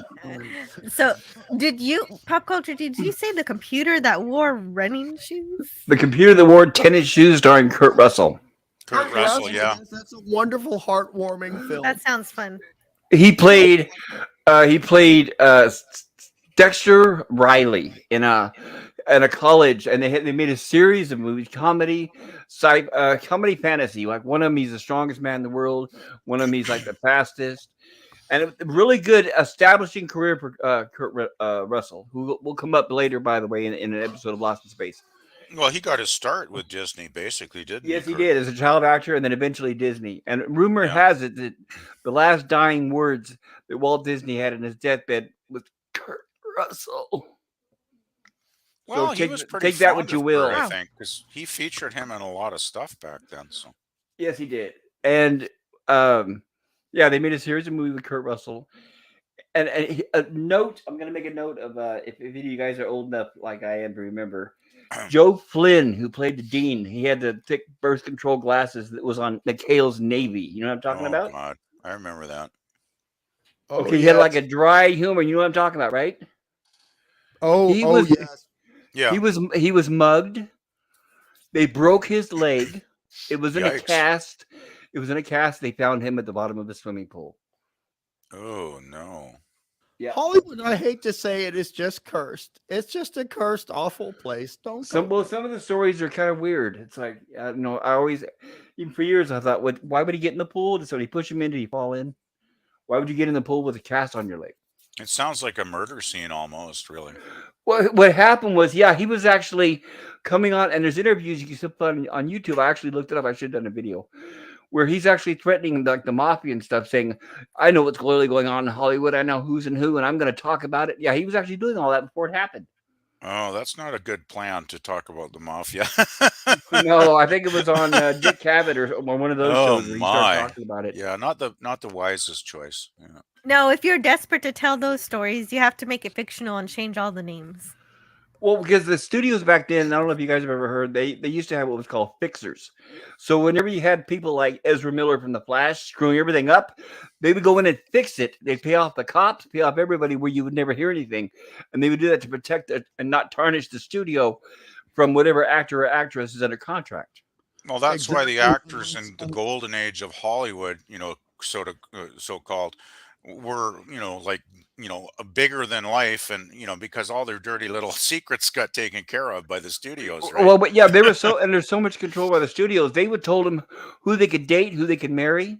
Oh yeah, yeah. But this also worked in reverse, because if there was someone they wanted to get rid of, then the fixers would not help them. The fixers would help set things up against them, or make them disappear, right? Like Fatty Arbuckle, and that was back in the Fatty Arbuckle. He's another good example. Yeah, all it happened, they staged it. The lady walked in, and as soon as she walked in, the reporter was there with the camera and took the picture. He did not kill that woman. Yeah, exactly. And so you just get to the point where you think silent movie comedian, guys. I'm sorry, those are like, what? It was a silent movie comedian, a big fat guy. He He worked with Buster Keaton a lot. That was Yeah, a That's big why we're sex really scandal, getting wasn't old it? now. we're That really ruined getting. his career for sure. But also a film that is very good that I recommend to everybody, even though it's very dark and very disturbing, and it stars Rock Hudson, is Seconds. Oh Yes, with the yeah. face transplant or whatever. Yes, which also starred the guy who played Oscar in The $6 Million Man, and other people. A Richard lot of Anderson. Yes, and a lot of people in various episodes of science fiction and genre, etc. But the thing is, Rock Hudson was fixed up with everyone making sure everyone thought he was straight. And I don't say that's a good thing or a bad thing, but the fact of the matter is, if you were making money for the industry and you were playing ball, then they were going to try to help you as much as they could, but it could swing on a dime. If you turned against the studios, then you were done. Well, Yes. didn't Rock star with Doris Day in a lot of films back then Yeah, too? Pillow Talk and a lot of those. They were like, Yeah, so they yeah, were like like almost like an unofficial couple in the those were, Star No, it yeah, was Tribune, an those right? were very official couple. popular. So she just wasn't a singer. It was Oh an no, official Doris. couple because they actually set up events for Rock Hudson to be dating Doris Day to Yeah. cover him. She was Yeah, the Doris beauty. Day was a very, very popular actress back in And like she the loved 60s. Rock, and they had a Right. very good relationship, a very good professional relationship, and a very, very good personal relationship. And she didn't want anything bad to happen with him, so she played ball, and he played ball, and it was only after things got too late. But we don't want to get into that in family wholesome No, but, entertainment. I'll make Yeah. this Well, quick. I'll make this quick. It's very infamous on how many men and women that were gay in Hollywood, but the studio would set them up with a fake marriage, a heterosexual marriage. Well, So it's like some of them, Raymond Burr, right? right? Well, Raymond Burr, right? He lived with a man, right? He was gay, Yeah. and but most notably, like Errol Flynn and a lot of those, the people really were excited about. Were actually, Tab Hunter, Rock Yeah. Hudson. I mean, it goes on and on. Hmm. But back then, the studio would set him up with a fake husband and wife. Paul Lynde, as we all know, was gay. His fake wife was Alice Ghostly, who played Aunt Esmeralda on Bewitched, the one that was always nervous and shaking. That was All his right, set up stage wife. man. So I yeah, when, love when, when the audience would start wondering, how come so and so's not married? Are they kind of the studio would immediately set him up with somebody and do a well, quote public wedding. well. The main thing I learned today is that the studios used to control the actors, but now it's all on Twitter anyway. Well, yes, and now it's Yes. impossible to That's control, true. Jill, but that's a good point. That's a very good point. Joe, you're right. That's what's so incredible is now. Back then, by the way, that's another thing. Is every actor, every word that came out of their mouths publicly had to be approved by the studio long ahead of time, or directed and written by the studio. And now the studios let the actors open their mouths and literally destroy movies. And that's what it's like. It's quite the opposite. Yeah, and they Because all it destroy takes their now is for an careers. actor and actress to come out and say, I know my movie hasn't been released yet because none of you are going to like it because it's not written for you men and it's all racist, you all racist and all this. Well, guess what happens to the movie? They never would have Well, been this allowed is, to do anything like that back in the day. Yeah, and but it's not like the luckily, actors help their career by doing that stuff either, right? Exactly. It double You right. know. It's right. It always backfires, not only ruins the movie, but usually ruins their career. Yeah. Well, I won't luckily, pay money to watch any of those however, people. Sorry. there's a give and take to this because even though we have to suffer people who should keep their mouths shut on Twitter, we all know that it is a joy to see Shatner say what he says on Twitter. Oh yes. Oh, Yes, that's Shatner's. true. Yeah. He doesn't need. That's just Ep- it. He's got enough money. He's happy. He doesn't need bribes like the TNG cast and all the rest of them. Exactly. And also the fact is, he's somebody who is charming, is talented, and is funny. He doesn't need protection from No. these stupid conglomerates. And look at all the people that are jealous of him, including George Takei. Shatner had the best panel in the entire convention. It was not just you could tell the rest of the cast mostly were just saying pretty much the same things they said everywhere, but I could tell I was getting a new take from him. Always, yes. Oh, Or he's just a really guys, great entertainer. I just posted a great Shatner interview in the private chat a second ago. I actually shared it with Jill the other night, and it's a really wonderful. It's like 20 minutes, and Shatner's just brilliant in it. And it's fairly recent, like from a few months back, I think. So just before his 92nd birthday, actually, in the video they mentioned. So Thank you for posting that. Thank you very much. yeah, and the I interviewer is actually intelligent too. Like, he seems oh, like he did his homework actually, so that was impressive. I've been to enough conventions, especially back in the day, where some actor would come on. First of all, it never happened with any of the TOS actors, but I met some of the TNG actors and some of the other stuff. But you could tell when the actor comes on whether they like the role, enjoy the role, or just there for the paycheck. The audience can tell that immediately. The audience is not stupid. Mm. And I didn't see that until the TNG cast started coming on stage. Now I knew back then, oh, they're inexperienced, they're new, but you could tell they're very flippant. It's like you could tell their attitude was, I don't know why I'm here, but at least I'm getting a check. Yeah, well, the fans can sense when the actors don't respect them either, right? They do. They immediately. You know. Of You know, course, now you don't have to.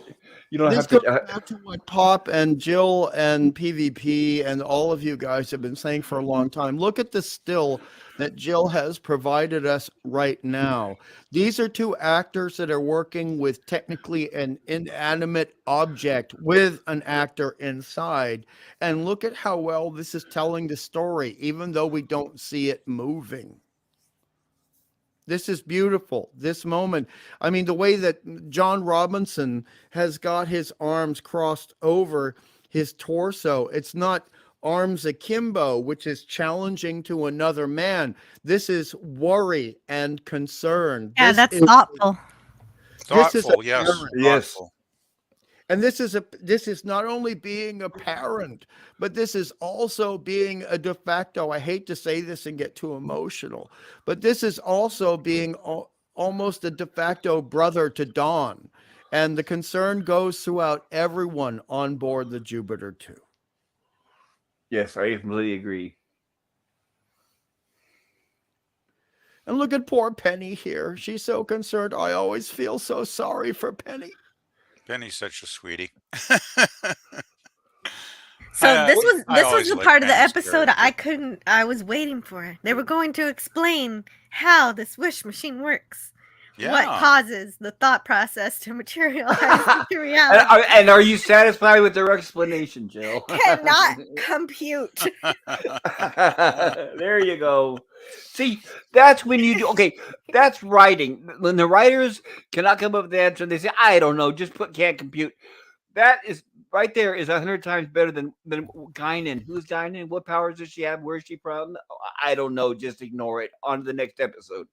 Well, it is alien technology, so I guess even the robot can't quite figure out what Well, it's yeah, about. because they didn't want to I waste the time of bogging down the Guinan's script fine. and the pacing of the episode. Well, they didn't I'm need sorry, the no technical offense to the jargon Guinan anyway, fan. right? I am a offense. Guinan fan. No, I know. It's just I didn't like the fact Mhm. that none of the writers had the nerve to explain who she from, where she from, what was the limit of her powers, what's going on with her and cute. None of that. They were just, just skip to the next episode. Well, There was no we excuse for found that. out from Soren that they don't really have very many powers at all. Well, then why was Q pissing his pants? I don't know. That's what I'm saying. Is it was terrible writing. That's what I mentioned in the first place. But that's just my opinion. It just always dug with me. It's like, what is this? It's like I know they were in a hurry to get Whoopi Goldberg on the show just because of her Academy Award, but couldn't they at least bother fleshing out her character That's No, true. and She then the was, movie didn't instead of help just being a much. bartender? she basically was kind of a fantasy lady, wasn't she? I mean, there wasn't much real, You never established it. foundation How'd she there. pop up in the conveyor belt? What was that thing called in Generations? Yeah. Well, And like because the of whole her longevity, and they were getting away from the planet because they were driven away from it by the Borg. well, that's another thing. Like the first episode with the Borg with Whoopi in it. I think that's a great episode, by the way. I really like that one, but it's like it's never really explained in any detail how she knows so much about the Borg and how No, they destroyed her race and all. It's just it's just kind of superficially, discussed, but it's they not never any bothered. detail. No writers. Every episode they Yeah. would skip over it. I'm like, well, I mean, I can understand one or two episodes make it mysterious, but they never do, and it's like they never explained it. I was like, it just Yeah. I don't know. It was like it was a burr in my The side. only thing we learn about her powers is that they cross over into other timelines because she's able to And sense you see it like things. it's a question. Well, yeah. Well, yesterday's Enterprise is Guinan is used as a plot device in order to Yes. describe to Picard what's going on. And thank you for using those words because that's what I've been trying to say the whole time. Plot device. That's what she's there for. It's just Yeah. skip along. It's like we can't figure out what's because Picard always needs therapy. So when he's confronted with something he doesn't know, they discuss it. We don't know, but then suddenly Guinan has all the answers. Well, Like I said, Whoopi asked to be on the show, so they built. of course she did. her. Yeah, of course she did. And they were already taking heat because Eddie Murphy was almost demanding to be on Star Trek 4. And they said, no, no, no. Nimoy said, absolutely not. And they didn't want to get the same public black eye. So when she came along, she basically said, look, hire me or I'm going to say that you're racist. What? She said that? Where? I didn't see that at all. Oh my goodness. I'm going to have to look that up. Add something here. No, I'm just saying, no, without using those words, no. But what I'm saying is I was going to the conventions and I remember how upset Eddie Murphy was. They offered him the Golden Child as a replacement. They offered him double the salary to do the Golden Child. He was insisting to play a reporter. Similar, if anybody see the movie Splash, that's what he wanted to play. He wanted to play that reporter. Anyway, he put up a big fight with Paramount, but it was Nimoy that put his foot down and said, absolutely not, will not. And Eddie Murphy was threatening to walk out of Paramount and then bring it public. And they said, no, no, no, no. And they quieted him down by giving him the movie The Golden Child and paying him double what he got in Star Trek. So when Whoopi Goldberg came on, fast forward a few years, they weren't going to make that same mistake twice. Yeah. And also, let's not forget that Whoopi was dating Ted Danson at the And she's time. loud. She was very loud. We all know she's loud. She's not afraid to speak her mind in public. And also, I'm saying I have no proof of any of that. I have proof about the Eddie Murphy stuff. All that is, that's all in the history books. But I've never figured out why she was put on TNG. We all know she asked for the role. I mean, and then I just have to use my imagination from there. I don't know. I think Guinan was a good counselor. She was better than Troy. Counselor. I thought she was a bartender, but oh well. No. She became a counselor. Until that's a Troy, right? Even when Troy lost her powers, Guinan was like, "I'm gonna take it. You don't want it anymore." Wait, she lost him and then never got him back, or was that just one episode? No, that was just one episode. One terrible episode that many tries to put Flatland in there. Unfortunately, well, just before we get back to Lost in Space, it would be much easier to deal with 5 Guinan episodes than 1 Counselor Camel Toe episode. Yes, I was thinking that. Yeah, I keep thinking that's of all true. the good Guinan moments, and I'm pretty happy about that.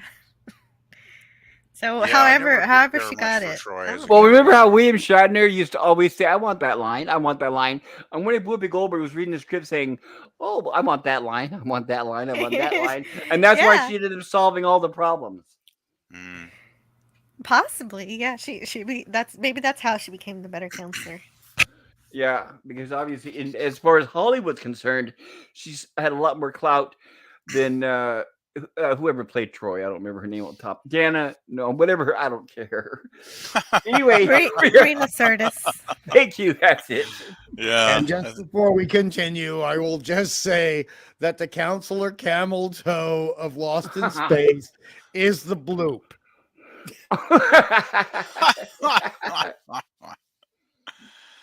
I like the Aladdin's lamp reference. Poor I Debbie. thought that was pretty awesome.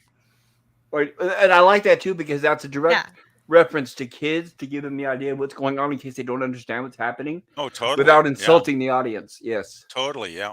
Yeah. A great line. And by the way, these days a kid would be like, Aladdin, what's that?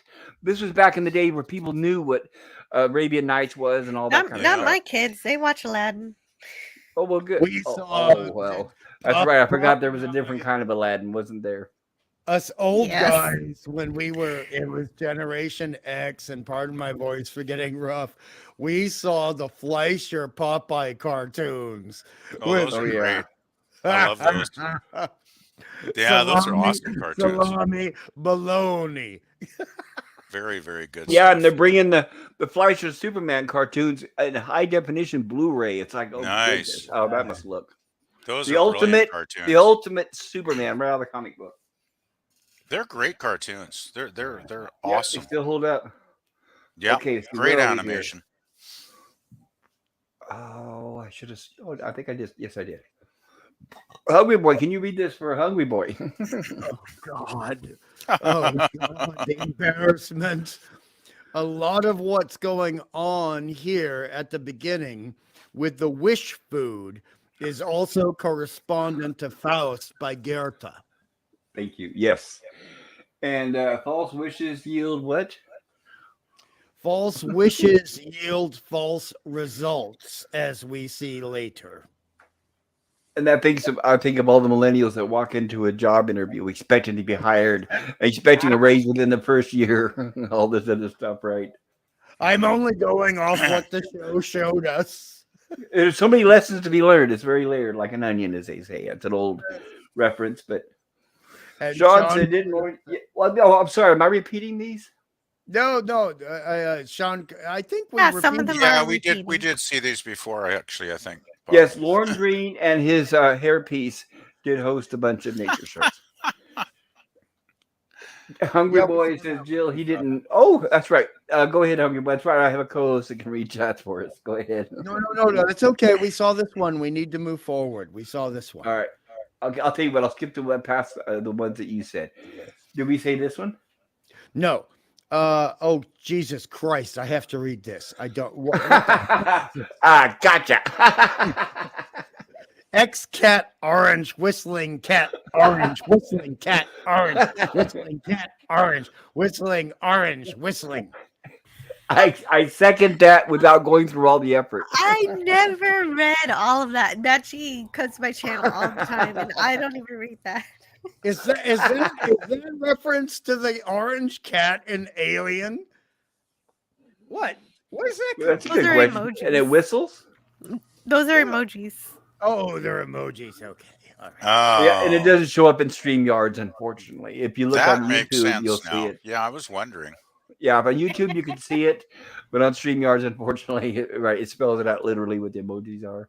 Yeah, that makes sense. That's how I learned that if you ever wonder how to add an emoji from StreamYard, you could just, if you actually literally type that stuff in, the emoji will show up. Huh. Dear God. Basil Battle Dragon says, Danger, Will Robinson. And Gorilla says, so do I want chicken noodle soup or ramen noodles? No, Roman noodles. Yeah, Roman I'll noodles. take the Roman noodles and I'll see how those are, Gorilla. Ramen, if you can add some vegetables and some seaweed, some nori. Boiled some egg? kimchi. Yeah, Oh, toss an an egg in egg. there. Fettuccine. Lemon pie says chicken noodle for your health. Oh, it never helps. Never hurts. It always helps. Basil Battle Dragon says the names of the characters have been changed to protect the innocent. Ha ha. There's a Jack Webb reference. Yes. And Matt G says LOL. And Matt G says yes, they definitely open your freely now as for that. As far as that. Matt G says as far as that goes. And Herc 130 says lemon pie. Good to see you, Herc. Jill, I look like a good counselor next to Troll. He says Gorilla. And you're probably a better driver too, Gorilla. Lemon pie says hurt. Hey. Gorilla's random thoughts. What's the raise you speak of? Yeah, exactly right. The one that I want 2 weeks after I start the job. Gorilla's random thoughts says, what are these vegetables you speak of? Okay, vegetables That's you speak coming of. in season 2. That's coming in the Vegetable Rebellion. Oh no! I Oh. keep hearing about that. That's But it's season not- 3, though. That's season 3. Right, but it stars the wonderful Stanley Adams, who played from the Trouble with Tribbles One of the as very Cyrano final Jones. episodes. Oh, Cyrano Jones. Oh, it's so good. It's so The good. wonderful Cyrano Jones. He will make an appearance in Lost in Space Yeah. as a carrot. Yeah. And Lemon when I Pie saw says that, I'll never forget Roman it. noodles tend to conquer and pillage the rest of the pantry. That's a good one. Good one, Lemon. Well, don't put it next to Uncle kind- Ben's rice, or you might be called a racist. What? Well, They took them off of the box, so Yeah, Yes, it's it's Oh, not that's on right. the That's anymore? right. I mean, What do how? they? Wait, okay, here's my question to you guys. Honestly, Yeah, all these characters have been canceled, right? All these symbols and logos on Aunt brands. Jemima's gone. Why do we still have the old man, the Quaker guy on the oats, and Mister Clean? Yeah, I don't. exactly. I don't understand It's how just those survive. people on the products, and these Yes. people are very proud of what they've done and Yes, they were actual how real they've people. been able Yeah, to they've been able to help their families, and now their legacy is gone forever. Yeah, trash. it's pretty weird, isn't it? How they cancel like labels, labels on a product now. Right, which were based on a lot of them real heroes throughout history who invented or did some really big achievement, Well, like that's the Aunt Yeah. thing too. Jemima. It's like it's actually by removing these people, the products from history, they're basically disrespecting them. It's What they're doing is bizarre, they're really. rewriting history right in front of our very It's eyes. true. So the Yeah, next generation will be who, and who? Yeah. That's the yeah, whole point. I mean, anybody who Let's reads not talk Fahrenheit about 451 or Anne. 1984, it's all part of. It's like chapter 2 when they erase history and replace it with their own. Well, number one, we won't talk about the Anne Boleyn series from BBC. And number two, Double Plus Ungood from 1984. Yes. Yeah, the language will change so fast. You gotta pay attention to the changes in the dictionary. We Well, literally have schools that are talking to kids and saying, "Don't tell your parents," and that's legal. yes. Well, also, we have the whole concept of words and their meanings being altered for the sake of being able to change perceptions of what language and the emotional meaning Yes. of That's why I'm language. glad I have a hardback copy of the dictionary, unabridged Webster. I've got three, Jill. I've got three. But, this is exactly why we love the show Lost in Space, because here Which we'll we get look back at to two eventually. words. We look at two words. Right. there's a rumor of that. Sorry, guys. Conjecture. We look at conjecture and we know what conjecture means versus what Twitter now says it means. We know what Jabberwocky means. Jabberwocky. Yes, and Jabberwocky is important. And it is actually a very nice literary reference in this episode because Jabberwocky is the second book by Lewis Carroll, not the first. It is the second book, Through the Looking Glass. And in this episode, we are going through the looking glass.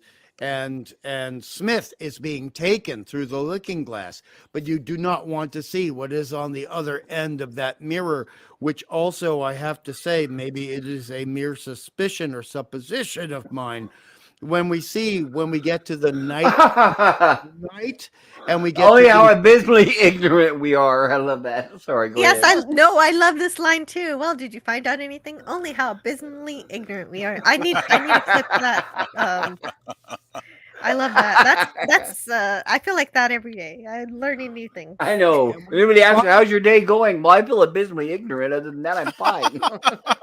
Well, look at how Smith is going to feel when it's late at night and he's in the alien spaceship and the door, which is like the window and Through the Looking Glass, opens up as we're getting into soon. Oh yeah, that was quite a scene. Well, sure. If I can just tell a machine to make the dinner, I'm not going to make it myself. Jill. Absolutely right. And do the dishes afterwards. Don't forget that. Would be handy. Right. After a long day at work, I wouldn't mind that. This also brings up something that Pop has said for a couple of episodes, like the years in America where the frozen food dinners were being introduced, the instant dinners where you didn't have to Space cook age. yourself. That's Yeah, right. Yeah. Space age. And I Swanson. think yeah, Swanson. And Hungry Man dinners, which is Yeah. the original. I tried to use that name for God, you used to get a lot of food back then in TV dinners, not like now.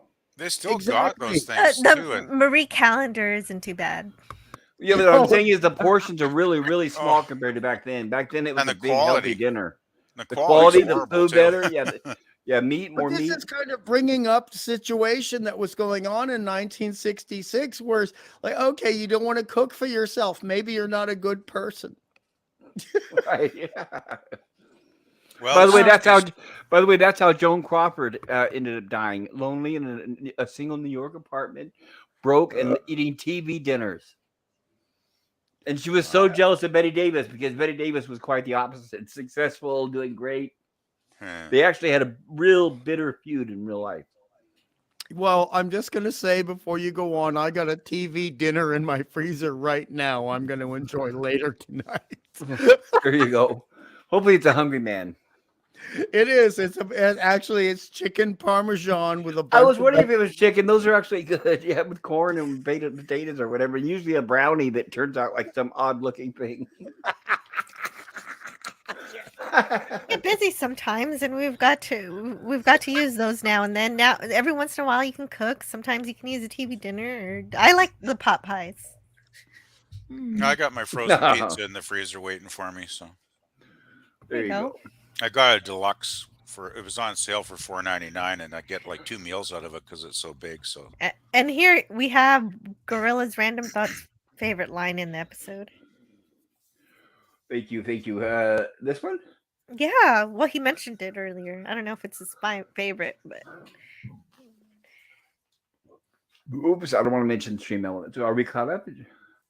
Jill, I'm going to send you a video you have to play on your last TOS stream. okay, send it over and I'll see if I agree. Yes, Red Land Lakes removed the Indian but kept the land, right? Sound Right? familiar? Sound familiar? That's what happened. Orla Gregg says TV dinner is easy top. Yeah, maybe I'll do a rest in peace video when they get rid of the Quaker man. They removed the Indians from Random Lakes. They removed Yes. That was the best butter, dude. When I lived in the United States, that was what I always bought. And no, that's horrible. Well, yeah, when was the last time we saw a ho ho ho green giant commercial, right? oh, I haven't seen one of those in years. Well, they won't show that anymore unless you can find a real green person. Oh yeah, that's about it. Eh? Right? No Oh, green face. and a real giant as well. Oh, yes, of course. Yes, we all know the Orion lobby has a lot of power.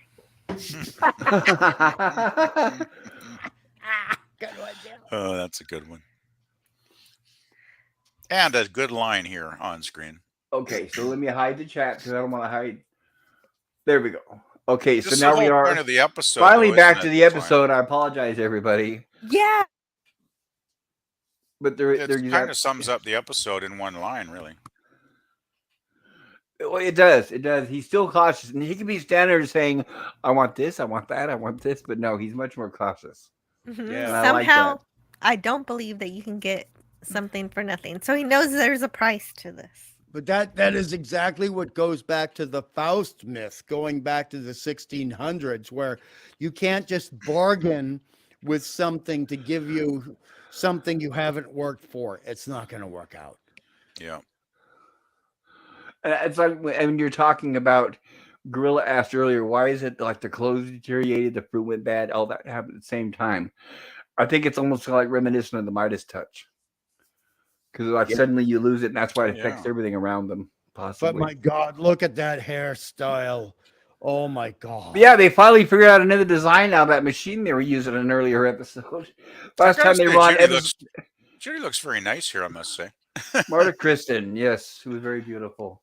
Yeah. Unfortunately, she didn't get a big enough role like she should have, No, she because she kinda was got actually very overlooked. talented. Yeah, she was very talented, well read, very smart. Yeah, that didn't make sense because she's older and she's also has scientific knowledge, and so it made sense. It would have made sense for her to play a bigger role. But It was so 60s. If we could have a modern Lost in Space with this sensibility, with this writing, and with these actors, I would go for it. yeah, Where everybody was Yeah. treated equally, right? We get more of the women and saving the day and all that. I would love we that. might have got that in the 90s, but it's probably too late now. Yeah, true. So she decides her main wish and her only wish is going to be to impress Don, who bumps his head on the bottom of the chariot. Yeah, she convinces him to abandon his work and go for a walk. Right. And of course, we have the inevitable scene where Will and Penny are fighting over the wish machine. Yeah, it's Penny's turn, but Will thinks that her choice of wish is not worthy. Which is tapes. She wants the tapes, right? Well, she wants the classical music, right? Yes. Which is cool. And of I, course, he's quoting Dr. Smith. as a kid, I was really pissed off for Penny here because she was in the right. Oh, That's yes, right. It definitely. was her Yeah. turn. Yeah. But she gets in trouble not because it was her turn, but because she betrays Will's trust. But and you notice, if you guys will notice too, that the scene, you notice how the lights are all turned down because it's a dark scene. This is an evil, bad part that shows greed between the two and how it's going to destruct them. And notice how it's not all bright inside the ship. All the lights are turned down. Yes, and now we're starting to get into what we're going to lead into, which is the horror film lighting. When you see that, but we go to the daylight outside, that's fine. But the whole mood and the whole sound soundscape of the episode is about to change very soon. Yes. And outside it, I think is the reason why it's all bright is because there's hope and knowledge from the parents. Dark down below where all the evil thoughts are, and they're conniving against each other. But now they're out where there's hope, I there's light, started there's wisdom. at first I started looking up a band called Deceit. Like, what? But there no. probably was at some point, right? This was his lesson, obviously. I mean, that's hilarious. Yeah, you though. ever heard of the band called Deceit? I don't know. I never heard of that one. Can you play a number? The point here, and I hate to get too philosophical, is that foreshadowing for good drama is everything, whether it's science fiction or any other genre. And what we've got going on here is foreshadowing of what is the cost of deceit. And I feel that it is the deceit of Dr. Smith. He is deceiving what yeah, the it's rubbing off on everybody else. Yeah, yes.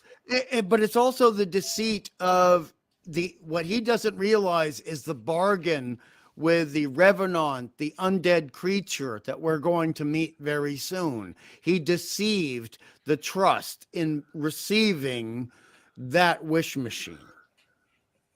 Yes, I agree. Oh, that poor mother. Oh, she Yes. goes through so much. How could you? How disappointing, Penny. Yeah, you could say this you could say this line to Dr. Smith: "You've sacrificed your moral principles for something material." Yeah, once Yep. again, I feel bad for Penny here because it seems a little harsh, to be quite honest. Well, You the know, she dad, just the wanted dad some could say music to right, listen to, right. right? John could say, "Now tell Will to come up here. I want to talk to him too." That would have helped a little bit, right? Yeah, definitely. But yeah, it's like Smith's conniving ways of kind of taking everybody in at this point, and they're most of them. Well, maybe not Professor Robinson, but most of them are kind of going to suffer the effects of what Smith has begun, so to speak. Yeah, Yeah, you and think about it. Everybody except for him and Maureen. yeah, and somehow, Yep. somehow this machine has caused everybody to forget their usual duties. Yes. Very metaphysical. Very metaphysical. And here he finally talks to Will. And he does it without shouting and yelling. Oh, I love it. I love the writing.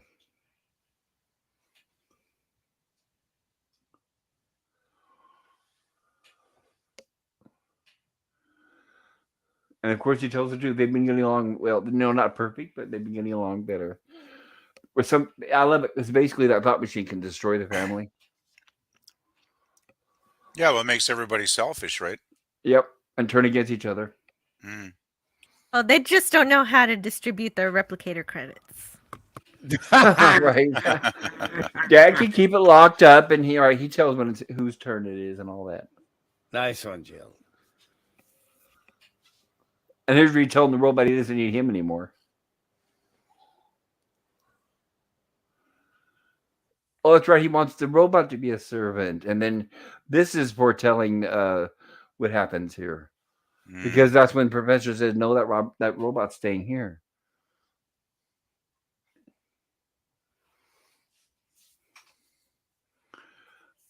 See, I hear he said the precious supply robot stays here. I love that too. Enough with you controlling the robot, and you and the robot, and who knows what you're doing with the robot. The robot stays here. I like this. Yeah, and he says the machine can provide all the companionship you need, and I didn't expect Dr. Smith to take that literally. Right, exactly. I do And like this shot Professor here showing Robinson. loneliness. Right. Go ahead. Look how dark it is. This Well, is Mario Bava lighting. I love I, it. I know. I And what's funny is, of course, what would Dr. Smith? The Mona Lisa. yeah, it's perfect. And look at his costume he's wearing. Like he's got his little napkin tucked in his shirt there, and it's pretty funny. But I just wanted to say that I think John Robinson, Professor Robinson, this is one of the better episodes as far as writing his character because they do Uh-huh. give him a lot of really good lines in this one. But Yep. look at the beauty of how the corruption and the corrosion of the film here is expressed, and that is also expressed in the creature, the original alien that comes out. So what has burned and corroded the ship has burned and corroded the creature, which at this point is performing as a servant. Right. And remember, now, for those out there, in case you missed it, Dr. Smith wished for a servant. He said he wanted some coffee, but he was Yes. too lazy to go over there and grab it. So he said, I want a servant. So this is why we get this reveal of this guy here. Yeah, he made a big mistake. And the And sound. this is what, and this is what I like the most is because this is still a big, big, big issue around the world. Mm. Everybody who are all of our government officials, they have slaves and servants working in their houses. Kids, they don't wash their own undies. They don't cook their own food. They don't take their kids to school. This, like all the countries run on slavery, especially the U.S. Um, Dawson Palmer played the rubberoid, as it was in the script, which was how the script identified the monster. This was The his second Rubberoid. job with Lost in Space, but the first time he was able to stand up straight. But no, I'm sorry. His previous role in the series was playing the bubble creature seen in The Derelict. That costume was a Ah, tight fit for Palmer, who was a former basketball player and was 6'7" and 3/4 inches tall. hmm. You can see Wow. how tall the 29-year-old Palmer looked in the Space Croppers when he played a human-like creature named Keel, which we'll be getting to. But Before that, look, however, Palmer would wear more monster suits for Lost in Space, playing the bush creature in the raft, which we get to the next episode, and the bog monster in Ghost in Space. look at his legs, though. Look at what he's doing with his body language. Look at what he's doing with his shoulders. This man is embracing his role and probably doing more for his role than the producers and the director thought he might have. This is why he's terrifying here. And then we have that sound, and I Oh yeah. apologize. The Very, very scary. Yeah, very scary. Yeah, as a kid, this was fantastic. Yeah. It looks like a horror movie. It looks like we're watching an old Universal Frankenstein or Dracula, But I do like his or the Mummy, stance that though, is. because he's kind of twisted and broken, right? Like Yep. it's really creepy. he's Yeah, the skin around his ankles have fallen off.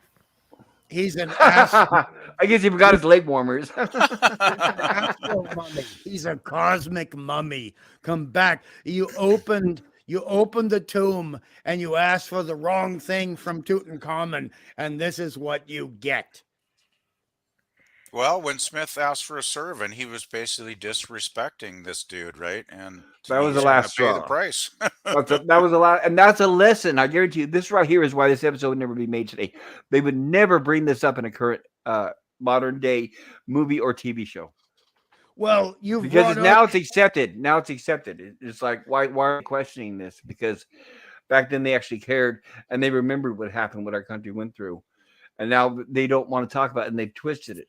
So the fact this is an anti-slavery, anti-servant. I'm talking about all those people in Congress who you see every day on the news that have 13, 14 servants in their house. I've worked in San Francisco. I've been by those houses. Nancy Pelosi, Dianne Feinstein, Barbara Boxer. They have dozens of servants working for them / slaves.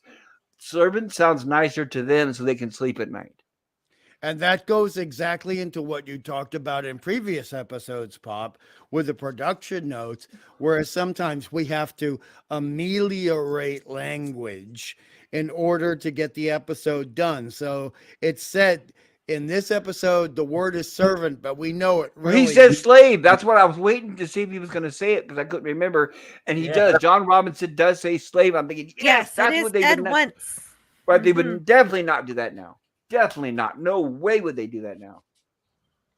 Yeah, Especially a member of the patriarchy. Oh my goodness! On all the flags, it would never be allowed. it's pretty impressive, how good the writing is on these shows. Like the level of intelligence back then of a lot of this the writers to this day, these episodes hold up so well. It was like It's Star really Trek. great. They used common morals and history to blend it into the sci-fi scripts and Well, they still had get that life point experience across. too, right? A lot of Right, them and had served without in the having to war actually and talk yeah. about the experience, like they didn't actually have to talk. It's like Star Trek. They don't actually have to talk about the Russians. They don't have to talk about actual slavery in Africa. But Mm, this is their way of portraying and teaching history to kids. yep, And definitely. why it's bad. And why it's bad. That's another thing. And why it's bad. Yeah, well, this is a total morality tale. This whole episode, Yeah. really. And that's why I agree that the writer, I mean, even though he wrote the Antimatter Man, which for those who haven't seen it, he has written some very good episodes, which we will get to. But now I can see why this is his favorite because this is one of the, I haven't gotten to my review yet, but it's like I really appreciate this episode more when I watch it, thinking how much I miss. I definitely sorely missed TV being written like this anymore, movies or TV, because everything is Yeah. so agenda filled now, supposedly for modern audiences and stuff. Well, Well, I'm But look glad at we no, this still have these beautiful to panel. enjoy. Look at this beautiful panel, this still that Jill has provided us with.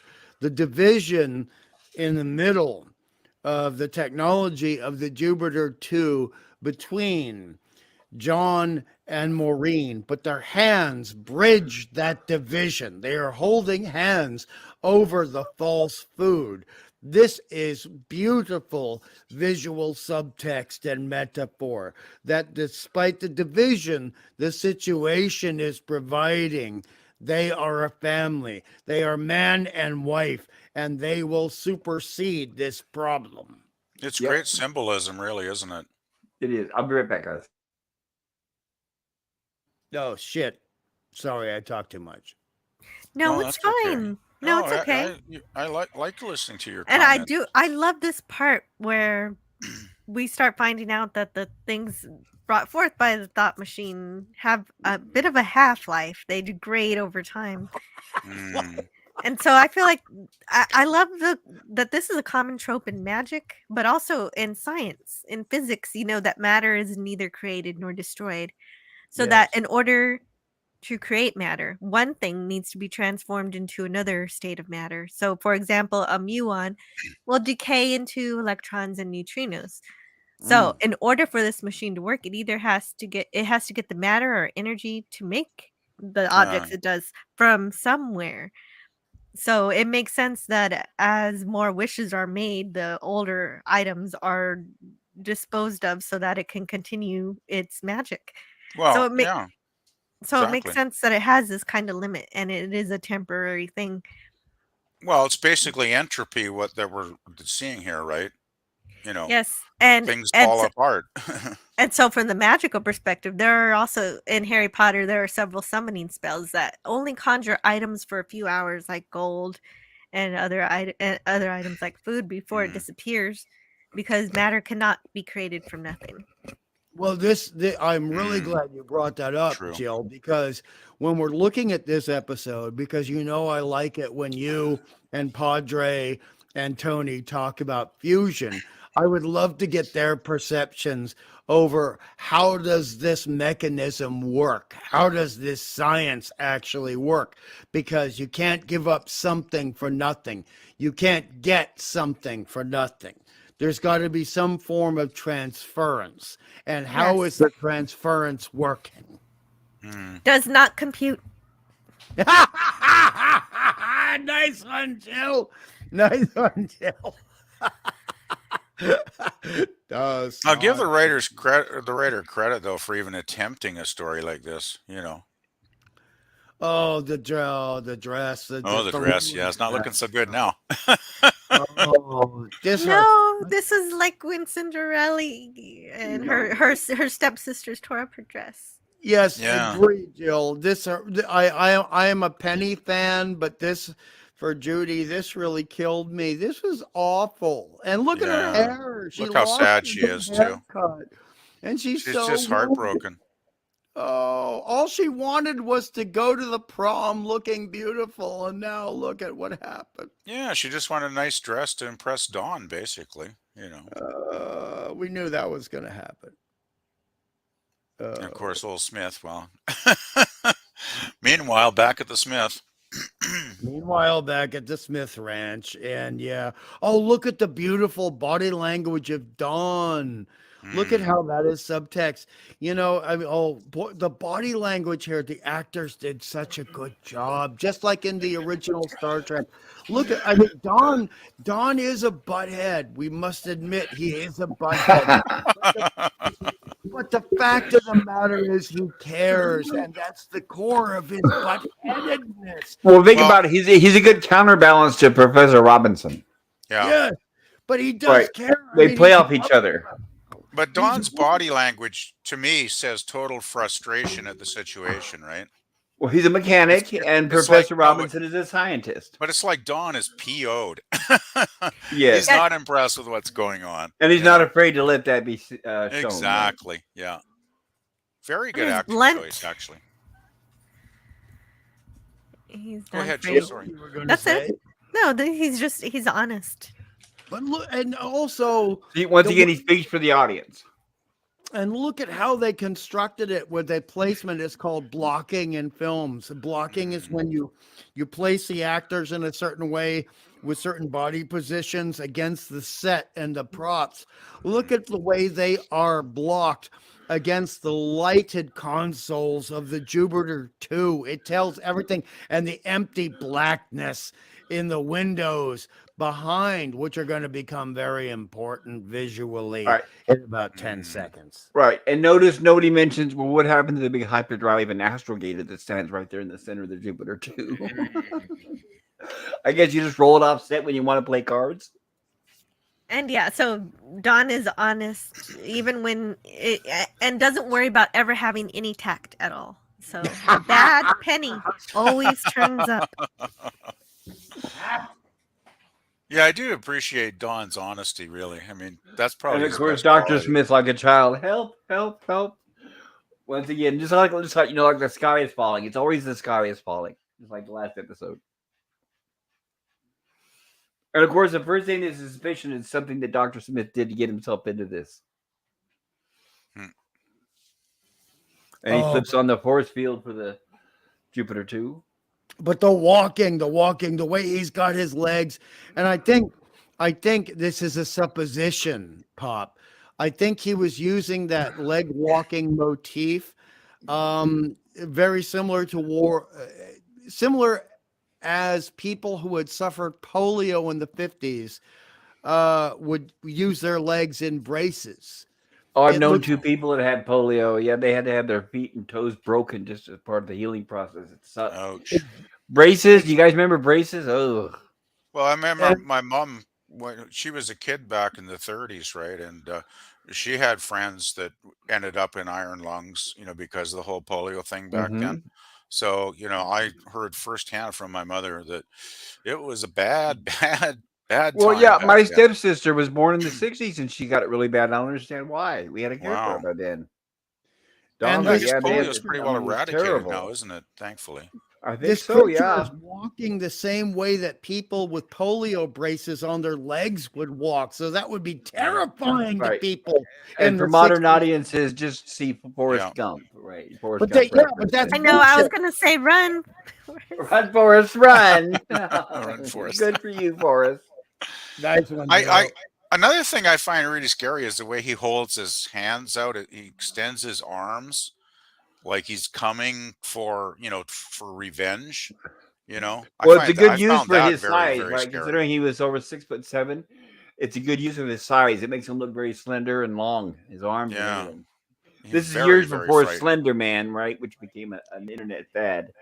It was actually 10 years before Alien started production, where they chose someone, an African London guy, who Yeah. was so Yes. slender and tall, and for the exact same purposes. And look at that! Look at those extended fingers, so horrifying.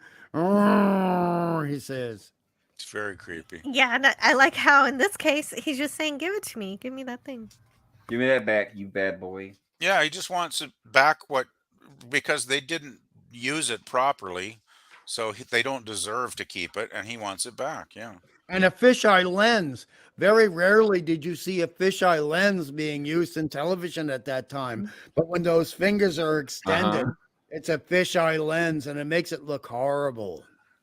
Yes, and I wanted to add some production notes here. I was saving this so that I wouldn't give away any spoilers for any of those that haven't seen this something for 60 years old. Okay, these are notes from Barney Slater's second draft. Barney Slater submitted a second draft to Irwin Allen, who wrote these notes in return. Page 35. Robinson should not ask Will if he has any ideas about the machine. This makes Robinson and Don look stupid. Will can, however, volunteer his ideas. Page 35 through page 48, all of Act 2 is mostly talk. It is good dialogue, but could bog down unless the pace is kept up. Could some action or excitement be inserted? Page 56. Everyone seems to take their first sight of the rubberoid for granted. Shouldn't all present comment on this unusual creature's presence? Page 61. Why not have Robinson, Don, and Smith continue on to the site of the old spaceship? Robinson and Don have never seen it, and it would be logical for them to go there, led by the reluctant Smith to return the box. Page 62. The fourth act should end as soon as the rubberoid receives the box from Smith and the electrical current crackles between the two antennae. Make it a nervous act curtain. So I guess originally, according to the script, it was going to have some kind of electricity, but I guess they didn't actually film that. Explains the electricity coming out of his hands. And we just think it's the force field, but it was really supposed to be something that he could always do. Yeah, apparently so. Thank you. You're welcome. And so why did the alien give us things and decide to take them back? Give us another moral answer, Dad. Great line. But like most people, right? There it is. I love that he actually says it when he tried to create a slave. The alien realized this. I love it. Also, Dr. Smith could have asked to bring full life to the entire planet. He could have asked for so much, and all he wanted was the food and the slave and the wine. What was in front of his nose, right? Yeah, he only wanted what was for himself. What was funny is as soon as that Professor Robinson explains it wisely and smartly, it says because he asked for too much, he asked for a slave. And the first thing out of Dr. Smith's mouth, that vindictive creature. Oh, Smith doesn't get it as usual. But Will gets it. He says, we made him leave because we were selfish. It's like he almost like he has to explain it to Dr. Smith, who's on a lower level than he is. Yeah. Oh, and then the alien gives Will an apple. Here's where Charlie and the Chocolate Factory scene. Very cool. Where Will still learns that he's still, he learned a lesson, so he's rewarded at the end. Yeah. It was a perfect ending for an episode, I thought. And it was nice. Yeah. I mean, to be honest, guys, don't you think it was really scary in the third act? Oh yes, especially Oh, if the you're a creature was kid. Right, terrifying. when you're an Yeah. adult watching this, you're like, "Oh, this is all black and white hokey." When you're a little kid, no, this is like it was like Twilight Zone, and even some Star Trek episodes were like horror episodes, and I loved it. It was like variety. Yeah, I'm sure as a kid I was probably terrified by this episode. And Outer Limits, the Outer Limits Oh episode. yes, Outer Oh, Limits. some of those are pretty creepy too, yeah. But I love it. I miss that kind of stuff where they weren't afraid. They weren't afraid to scare people. They weren't afraid to Or- scare the hell out of small children. Nope. The first Uh, Even though Twilight the Zone strict, episode I watched. standards by the network, right? It's still scared us. Yeah, the first Twilight Zone episode I watched, I learned that the Go ahead, sun Jill. was going away from the Earth, and then No, Yeah, that's one of my at a certain favorites. age. Stop painting the sun. Stop painting the sun. No, wait, no, sorry. Don't paint the sun anymore. Don't paint the sun anymore. The reason why I had to bring that up and the way that that episode means a lot to me is I live in California, and there was a time in the late 90s, early 2000s where we had this big power outage right in the middle of the summer, like July, August. It was like almost 120. No power. The only power I had was my dial-up phone. So I called my friend in Oregon. He's like, "Oh, well, it's like 70 something degrees here." And I said, "This reminds you," because everybody was suffering. There was no power outage up and down the entire state of California, part of Arizona and Nevada, and part of Oregon. I mean, it was huge. And it lasted like a day or two. But anyway, and I was on the phone, on the dial-up phone, because the only thing that had power. I called my friend in Oregon, Myron. And I said, "This reminds me of the episode of the Twilight Zone where the lady's dreaming that the sun's coming closer when in reality she's getting further away." And then I remember the excellent scene with the old lady saying, "Don't paint the sun anymore. Don't paint the sun anymore." And that was a horrible experience being through a power outage when it's over 115 degrees. My poor Had Ruby, an my dog. actual, yeah, you had an actual real thing happen surrounding that. That's neat. A real thing happened. It was the whole state. Yeah, it was a big event. Yeah, that's awful. That's the only But- episode. That's all I can think of was that episode. But the fear, it works on kids because kids they can't really separate reality from fantasy quite yet until they're 7. Oh, that's interesting to know. Mhm. Yeah, And I I- probably I- would have been about 7 when I saw this episode too, come to think of it. So yeah. And I wanted to mention, keep an eye, everybody, what happens here. And I will be showing a preview for next week's episode, which covers this cliffhanger. This, I want to point, is my absolute favorite cliffhanger of this entire series. It's like it plays out better than, I mean, you'll see. I know here Very we'll see cool. slides, but when we're done, I'll play the actual clip. Yeah, it's a very cool scene. Visually, fantastic. Better than anything now with CGI. Yeah, no, Will is better than SpaceX. Very well done. Yes, Will is better than SpaceX. So Will is sending up a probe, right? And it's got a little rocket on the end there, and it's supposed to go up to 1,000 feet, where it's supposed to launch the rocket, supposedly. And the robot's counting down, or counting up, I guess you could say, the ascension of the rocket balloon when it suddenly That's supposed to explodes. happen. Right, and then here we got the missile heading straight back towards them. Oh, I love the robot here. Warning, it's coming this way. And we get this fireball. Yeah, And that's look at really that. amazing. That's amazing. I love that. Great effects. Yep, I love it. It's such a cliffhanger. I remember when I showed this to my computer class. They were like, "Wow, can we watch it right now? Can we watch it right now?" And it's like, "No, sorry, that's next week. I'm going to make you guys wait a week, just like I had to do." And to hear them all, they were all guessing on how they do that. They were all trying to figure out how they did the effect.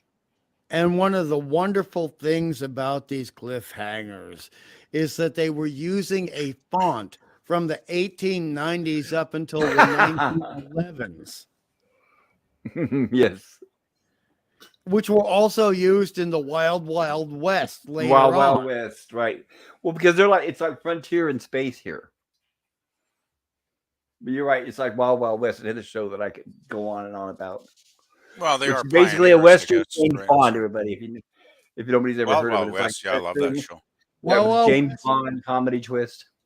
Yeah, it was basically the it's mid to late 1800s, but with a lot of science fiction elements thrown in, and sometimes horror elements thrown Yep. in as well. So Lost in Space and Wild Wild West were kind of dovetailed. They were kind of companion shows along with Man from Uncle, but I would say Wild Wild West and this show were really joined at the hip, very joined at the hip. But I just love that font and that big nasty comet just about to smash into Like, well, yeah, everything. like what, 2 feet away from Professor Robinson, maybe at the most. It's fantastic. Excellent. All practical effects and black and white. Yes. And by the way, as a reminder, everybody, I put a poll in the chat if you'd like to vote. What you think about this episode and or this our review of this episode? Please do so if you'd like. I need to start reminding people earlier instead of waiting till the end, and then I will cover and show what the results are of that as I ask the fellow panelists here their reviews of this episode. I think we know what my I'll be vote back is. in a moment. Go for it, Jill. While Jill's doing that, we're going to go ahead and we'll cover the poll. So let me show that. Let me sure. Grabbing my book here. I'm really by the way, I'm sorry about my delays. I'm only got used to one arm now, unfortunately, damn it. No, dude, you're doing great. Hey, You're doing but talk really about good. luck. I'm right-handed. At least it's my right arm, right? My right hand, my right arm. I mean, that could have been a lot worse. Until you mentioned it, I had no idea. Yeah, that's why my typing, like now when I'm in the chat, it's like, yeah, it's a little takes longer. But Ray Bradbury went through his entire life writing everything, typing everything with one finger. Now, so if Ray Bradbury can do it, I can do it. Right on, Pop. Right on. And by the way, the director here, Sobe Martin, was scheduled to begin work on The Raft, which will be next week's episode. So that's what we're doing here is we're kind of getting a preview of that, which I'll be covering more. And where did I see that? When Wish Upon a Star first aired on CBS, it was the night before Thanksgiving. Most Americans had the next day off. On the radio, the Supremes had the most popular song with I Hear a Symphony. In the stores, the soundtrack album from The Sound of Music with Angela Cartwright, among those singing, was the best-selling LP in the nation. In the movie houses, King Rat, starring George Segal, was still top film. On the New York Times bestsellers list, Ian Fleming's The Man with the Golden Gun was on the top 10. On the cover of TV Guide, Efren Zimbalist Jr. of the FBI. So that was going on around the same time. Lost in Space ratings. There was competing with Ozzie and Harriet, Lost in Space, and The Virginian. And Lost in Space won the ratings. It had higher. It had 38.7% of the audience. Ozzie and Harriet had 23.1%, and The Virginian 26.4%. Nielsen's National Index for the week ending November 21, as presented in the December 7th, 1965 issue of Daily Variety, ranked the top 40 primetime programs out of 80. And looks like Lost in Space came in. Number 1, Bonanza, by the way, guys. Number 2, Gomer Pyle. Number 3, The Lucy Show. Number 4, Walt Disney's World of Color. Number 5, The Andy Griffith Show. Number 6, The Beverly Hillbillies. Number 7, Hogan's Heroes. Number 8, Get Smart. Number 9, Gilligan's Island. What a time to be alive compared to now with TV. 10, My Three Sons. Yeah, I remember Green TV back Acres, The then. Virginian, Lassie was still in the air. Lost There in were Space more was good number shows on in 26. one night than a whole year now. Man from Uncle was number 27. Wild Wild West was number 28. Cool. The Candid Camera, number 23. Yeah, so many great shows back then. Okay, so I'm going to be closing the poll out in the chat, everybody. If you had your chance to vote, please do so. And if you liked the stream, please click the like button if you enjoyed it, or leave a comment on your way out, especially if you're watching this on the rerun. If we haven't already put you to sleep already. Let's see here. And I'm going to end poll and now share it out. Yeah, I tried voting earlier, but I don't think it worked. But I can Well, give I'm my vote sorry. anyway. It's no big deal. But sometimes that voting process can be a pain. Yeah, I don't know what happened. Usually it works fine, but tonight, I went on before the stream started and I tried to vote and it didn't seem to work for some reason, but And that's sometimes okay. it'll close itself before I can, so I don't understand it. So, what Yeah, it's grade would you quirky. give Wish Upon a Star? We have a total of 11 votes. So, highest B plus to B minus with 54, which is fantastic. A plus to A minus 36. C plus to C minus 9%. And nobody voted D to F minus, which makes me happy. I'm glad you guys. So that means generally everybody enjoyed it. So thank you guys for voting. So, I'm surprised it got a C vote. well, that's okay. No, it's A just plus, Everybody looks at it from different perspectives than we do and yeah, from different yeah. lenses. A plus plus plus. Well, then good, perfect timing. Let's go ahead and cover that right now. Let me see here. Thank you, Hungry Boy. And Hungry Boy, what is your review of this episode? A plus plus plus. This this gives me everything I want because I like the older first season Lost in Space. This to me is the perfect companion episode to The Derelict, where we have all the science fiction elements kind of intimated. Derelict had more science fiction elements, but this really did intimate what it would mean to engage with an alien intellect and an alien culture and make the wrong decisions. And that was a gutsy thing to do. And the lighting of it, the production value of it, the construction of the corpse of the alien starcraft, it really just gave me everything that I could possibly want out of an episode as a kid, as a teenager, as somebody in their 20s or 30s. And I've watched it 7 times over the course of my life. And it never stops giving. It just always has the same quality. I just see different things in it all the time. And the acting of people in this episode, sublime. The actual, I don't like the term rubberoid. I think I don't like that. I think it deserves a better name. And it was so frightening and scary as a kid, but it was, I mean, I couldn't be hiding behind the couch as a kid because I saw where it was coming from. I saw what its emotional situation was coming from when it held out its hands in front of the Jupiter 2 and whoa, whoa. I understood that it just wanted the device back because the device had been abused, even as a kid. And so I thought it was an A plus plus plus episode. And I completely agree with you. Thank you. And while we're at it, is there anything you would like to share about your channel? Nothing. Okay. Well, then guess what? Thank you for being here. And your presence is a big gift to me. So thank you.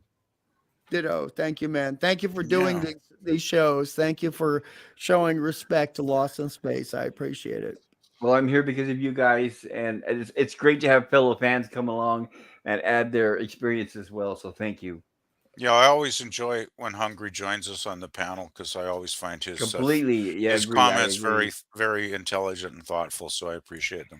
So Agreed. what say you, PvP? What's your opinion or rating of this? Well, I really like this episode. I hadn't seen it in many years, so it was like watching it again for the first time almost.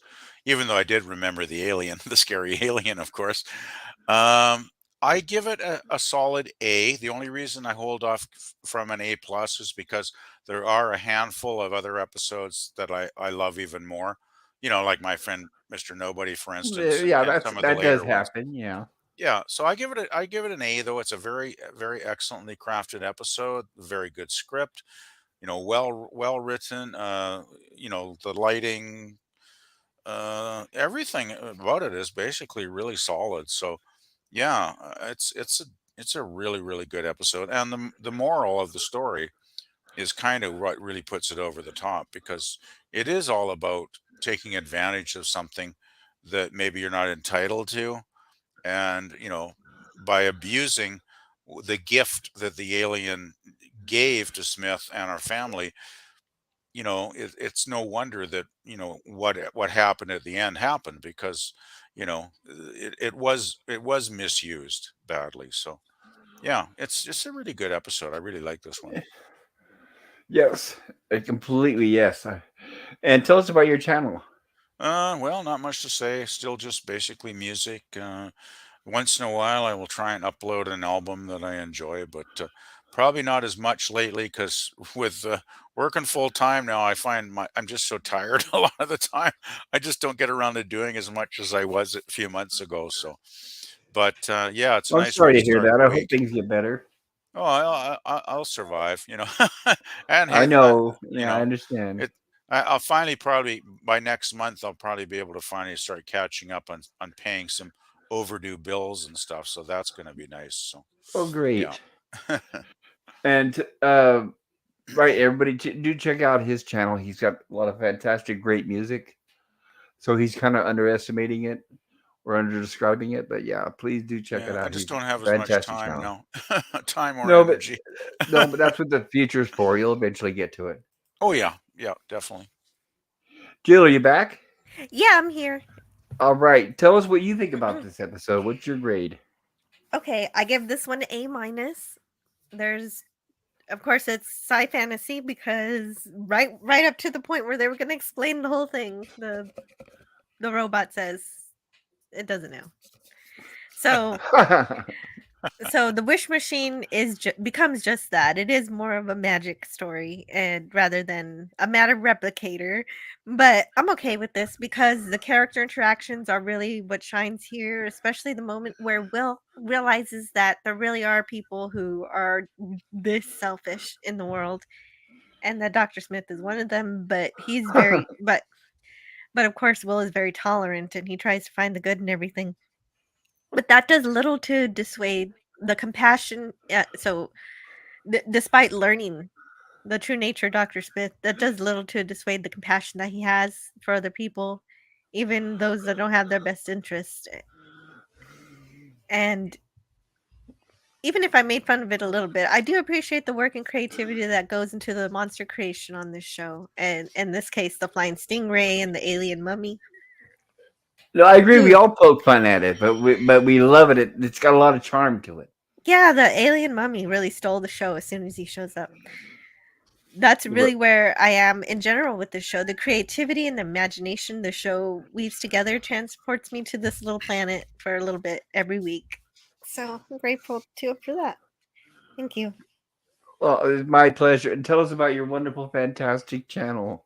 Oh right, yeah, I do have a channel, and it's mostly a science fiction channel, but I have a list of lots of movies and TV shows that I want to get through, and I want to see a lot of things that I've never seen before. So that's basically what I'm using my channel for right now. And on Tuesdays I review Star Trek the original series. On this Tuesday, tomorrow, we'll see The Apple. Yes. And I don't know that I'll have a Friday stream because it's my son's birthday this weekend, so I might skip Oh, that. cool. Yeah. Understandable. Mhm. Well, thank you, Jill. I appreciate it. And she Mhm. also has random gaming streams, right? Sure, yes. And at any moment I could have a random gaming stream. I might even have a random shore leave. It just depends. And once again, thank you for the wonderful, fantastic stream today. Oh, you're welcome. I'm so glad that it worked out so well. I didn't know at all what I was doing. Never done anything like that before, but Well, Gorilla well, helped me out. well, yeah, yeah, and your magnetic personality really helped draw all those people in. They were all so kind. They were. They're so wonderful, and everyone just enjoys hanging out and typing in the chat, and I like to read what they have to say. Yeah, we love the chat because without the chat, we wouldn't be here. And great stills, Jill. Thank you for your Once again, still. yes. Oh, you're Yes. welcome. Last week I did a show with Scotty, and I didn't have time to get the stills, so I grabbed a site that had maybe a third of the amount of stills that I get, and he kept saying, "You didn't get this, you didn't get that," and I'm like, "I didn't do the slides this week." Oh, He didn't get Yeah, my you always do a great job on the stills, so Jill. So, yeah. So yeah. if I don't get the slides, it's going to be obvious. yes, yeah, because it's very noticeable because she does a fantastic job, and she knows when to highlight certain scenes where Mm. important things within the story element. She knows exactly when to grab them. So yeah, it's fantastic, and I really Like appreciate it. that She a Maureen great and job. John scene, that still with Maureen and John holding hands. Oh, that was beautiful, Jill. Thank you. Right, that's a scene that most people would have skipped over. Right, exactly. Thank you, Hungry Boy. Well, Jill also, gets great moments of dialogue too in the story, which really adds a lot. So, I should really thank myself too because I put all of these images into the background of my windows, so they scroll.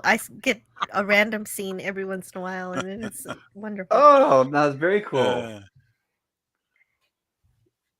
And okay, I guess I should give my review. Let me do this. The biggie here, and I'm going to give this episode an A. I guess I'll give it an A plus because the horror element it reminds me of Twilight Zone and Outer Limits. Obviously, you could tell by watching this. There's a lot of influence from those shows because you can tell, even if you didn't know, you can obviously tell people in the background who worked on it were actually coming from those shows, like Buck Houghton and some of the others. So the fact that they went through the effort, like I said, with the camera angles, the cinematography, which you wouldn't even use the word cinematography in modern day television. Like I said, everything now is just point and shoot, especially with the dreaded sitcoms. I like the establishment of, like I mentioned earlier, this is where we see Will, Dr. Smith starting to build that relationship. And it's almost like Dr. Smith is an older brother to a younger brother. I mean, sorry, it's almost like Will is the older brother to a younger brother, even though Dr. Smith is supposedly educated. When it comes to people and humanity, Will's got a lot to teach him. And I like the balance. so true. Right. So, and we see more and more development of the Dr. Smith character, thanks to Jonathan Harris, adding the influence to the writers, to the producer of the show, and to Irwin Allen.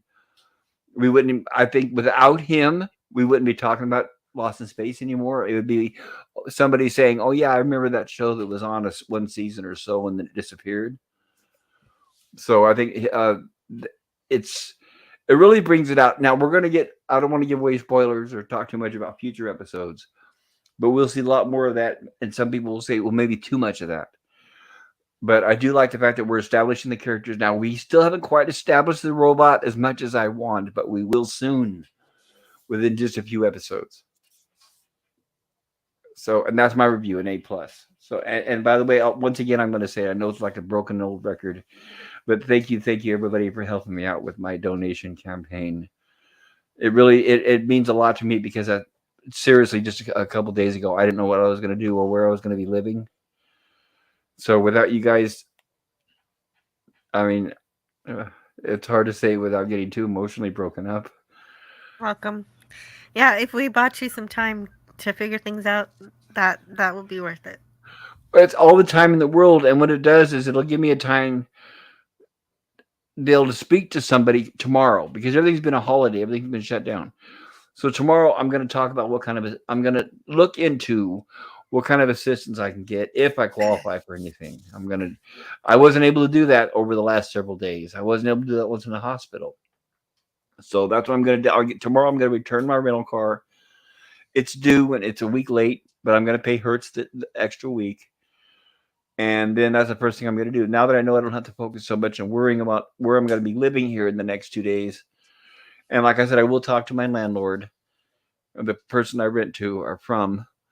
You guys bought me some time, which means more than anything. And that's the most valuable thing of all is you bought me some time where I could try to get some help or support from local here. So yeah, I couldn't thank you guys anymore. It really, really does mean a lot to me, and I really mean that sincerely. Especially Jill. Oh my God, what a stream! It was an incredible stream, and I'm glad I was able to do it. And only you could have pulled it off. It's like, oh my goodness, Only it me. was No, Bird and great. Five could have done it too, but uh, I know, Yeah, but I'll you have have to that certain watch it. balance where it was just, yeah. I definitely need to watch it. PvP. Yeah, I We had a will. lot of people on there, a lot of fun things happening, a lot of people Yeah, talking. I'll probably watch it towards the end of the week once my work week is out of the way. Because, as I say, I'm finding 40 hours just draining, to be quite honest. So I understand, but yeah, the older you get, the more longer the week gets, right? yeah, it's not easy. For Gorillas sure. Random Thoughts. I'll make this quick because I know it's late for everybody. Gorillas Random Thoughts. The sound like Dr. Smith is Roman. Trusty Ape. Hello, Trusty Ape. Greetings and salutations to all. Hey, hey, at Pop Hmm, Culture. Much hello, love. Trusty. Thank you, must be. Trusty Ape. Trusty Ape has a fantastic channel, everybody. Please check him out. Trusty Ape says, greetings at Gorillas Random Thoughts. The original Wild Wild West was amazing, said the Trusty Ape. I recently saw a 99's show, 1990s show with Bruce Campbell that blew my mind. It was called The Adventures of Briscoe County Jr. Yes, that was it. Yes. And his dad, who was in, I think, the last episode, was Arlie Ermy, which was as Briscoe County Sr. And Bob Culture Curator Pop, Mikey. Oh, hey, Mikey. Jay Aldridge needs just your first name to put you in his prayer group at his church. My name is Ron. I appreciate it. I appreciate prayers as much as anything else, if not more. The Trusty Ape says The Adventures of Briscoe County Jr. There it is, and there's a link. Yeah, it was. Back then it was on 20th Century Fox, and I remember they did a poll near the end of the season where they had everybody vote on out of all the shows being canceled, which one would you want to save the most? And the Briscoe County Jr. was the number one on Save My Shows, but Fox still canceled it. Damn it! It was a great show. Trusty Ape says, "Hey there, Mikey," and Mikey says, "Hello, brother Trusty." Trusty Ape says four. No, Ellen Pie says Trusty Ape. Four applause. And the Trusty Ape says, "Hey, Lemon Pie." And Mikey says, "Hello, Lemon Pie." And Lemon Pie says, "Please help Pop pay for medical bills and rent while he's unable to work, and help him keep his home and dogs until he gets back on his feet." See, that's another thing too. Is I don't know. People are asking me, when will you get your driver's license back? I don't know when or if. Um, it's like I don't know if they have a cure for what I have. Or are they always going to be worried that I'm going to have more seizures? I've got anti-seizure medicine, but I don't know if that's good enough because from what they're telling me, they still take away your license just in case. So I was lamenting today as I was driving around working, thinking this may be the last day literally the last day I ever drive. And I know driving's a luxury; Hmm. it's not a right, but it's something I'm going to miss. I don't want to. I mean, anybody who drives, you've never had to think of that day. But starting tomorrow, I'm never going to be able to drive again. Yeah, I remember when I And wasn't working and my car broke down and I couldn't afford to fix it for like a long time, well, and I've I was had that taking the too, bus right? everywhere, and Yeah, I taking the once rode bus the bus. sucks. Yeah, I once when I was a teacher. I rode the bus for 10 years because I just didn't want to drive. Yeah, I And the rode it last car I for had broken yeah, down. I got tired of fixing them, so I actually went 10 years yeah, without driving a car. that's a long But time. then finally, after 10 years and riding the bus in 115-degree temperature that's always broken down, Ugh, I said I'm gonna get a good car. I'm gonna get a Toyota, and it's gonna have air conditioning. And well, I've been that's good. driving ever since. But hey, Yeah. it's like I said, it's a luxury. It's not a right. Well, So maybe after a while, if you're on your anti-seizure meds, maybe, if you're stable for a number of months, maybe you might be able to get your license back, I'm hoping, you know. chances are unlikely because right now my Prius needs $4,000 worth of work, which I don't have. And Hmm. if I go on public assistance, I won't be able to afford to buy a car. Hmm. So Oh, I well. thought about that too. Yeah. Anyway, try and stay positive. I mean, with Jill's help today, I was so happy when I heard the Yes. good news, when I got home It, tonight and, it was. It's like gold. it went It's like well. gold. Yeah. Because Yeah. honestly, yeah, like I said just a few days ago, I never would have imagined. And Me and the whole panel and everybody in the chat. I had everybody was confidence. entertaining and laughing and doing their bits. Tony, oh my God. I really was confident that the community would step Gorilla. up. I just had that feeling because, there's so many great people here, right? So I just had a Real, feeling.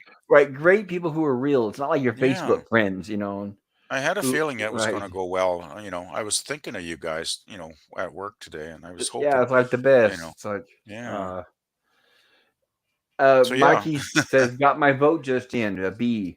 Well, thank you, Mikey. That's a good Okay. vote. And Mikey says, I guess Gorilla is lurking in the background." Lemon Pie says, "For me is a man, yes. For me is a man, yes." I want to make sure I read that right. And Mikey says, "Still glad that's true, Lemon." And Lemon Pie says, "No plans on a change there." Mikey says, "Oh, pop culture, congrats on your 200." Oh, I reached 250. Oh, thank you. Wow, that isn't.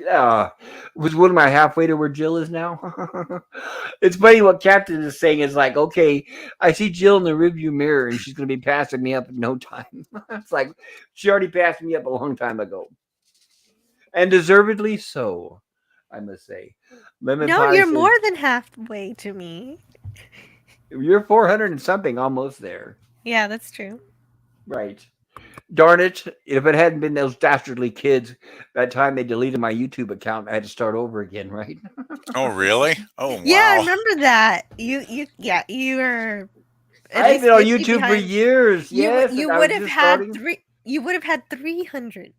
So Yeah, your account got yeah, it was hijacked or something, March or 22nd. I'll never forget. It's when I was in LA filming all those famous filming locations. I was driving, and all my stuff just started deleting my Gmail, all my Gmail account. The whole thing became corrupted, and I lost everything. oh, And I had to recreate my YouTube account. that's bad. But it happened. But then even I remember then I was like, I feel like giving up. But because of like I think Jill and some of you guys on there, you're like, no, don't give up. Just post the stuff again. Don't start over. And I did, and I'm glad I did. I pretty much got most of. I'm sure most of those subscribers that I lost back. I think I was trying to remember. I was at 50 or 60 subs. I don't remember. But yeah, I think I got most of them back plus Mm, some. So wow. it was a learning experience, everybody. A powerful learning experience. Hmm. Lemon Pie says Jill thanks me herself. And good old Sean Carter Thank says you. more help to come, Pop. Thank you, Lemon Sean Pie. is very, very generous, guys. Anybody who looks at my campaign, it's mind blowing, Sean. I owe you, brother. Oiler Greg, good night, everyone. Good night, Oiler Greg. Thank you for stopping by. Lemon Pie says amazing community. Yes, it is. It's indescribable. I just can't put it into words. And Mikey says, thank you, Rob. Hope that's right. Ron, RON, Ron. But close enough. Rob, Bob, Ron. Lemon Pie says Ron. There he is. Thank you, Lemon Pie. And Mikey says, take care of Sean and Euler. And Mikey, there you go, correcting Ron. And hey, Trusty Ape says Gorilla. Hey, brother Gorilla says Mikey. We're getting there, guys. Almost there. Passing out and waking up. LOL. Gorilla's random thoughts is apparently in and out of dreamland. And Gorilla says, hey, Mikey. And the Trusty Ape says cheers and thumbs up. And there we go. We covered the chat. All right. Thank you, everybody in the chat. Thank you, everybody, for stopping by. If you hit the like button, I appreciate it. If you like what you saw, consider hitting the subscribe button. Thank you most of all to my fellow panelists and the wonderful Jill for helping me out today, and Hungry Boy and PvP for the wonderful conversation and insight. I just love having all these different opinions in here. It's like I learn something new every day, and I'm going to try to hold out doing these streams as much as possible. Normally tomorrow is Tuesday. I would be doing my horror stream, but I didn't know a few days ago. I didn't know where I was going to be. I would have posted a poll up asking what movies you guys want to see, but I didn't think there was any need in doing that. And now I know, yes, I will be home tomorrow. I will be home on Tuesday night. Now I feel bad because I don't know what to do for the horror stream because I didn't let everybody know ahead of time. I Well, will do the that's Gilligan's okay. Island stream Wednesday. I I wouldn't have know. time I to feel. watch anything anyway now with work and all That's a that I good stuff, know. right? So that's a good problem to have. so It next week, is. next week would be, if that works out okay, Yes, I should that's be good. here. I should. Thanks to you all, I will have I should have a roof over my head next week. So we will. I'll put a poll out again. Maybe I'll do a Rumleys from the Lab tomorrow or something, just for the horrors. Maybe we'll do a Rumleys from the Lab and talk about horror movies, our favorite horror movies, huh? Something like that. That could be fun. That'd Yeah. work. That would work. There. That's just fine. Yeah. Right. And I'll hook up my server so we can show clips from a lot of these movies that we're going to be talking about. I have Oh, most of them. cool. And Nice. Stupid Monkey Philosophy, hello there, says John Dunson. Thank you. I love that name, Stupid Monkey Philosophy.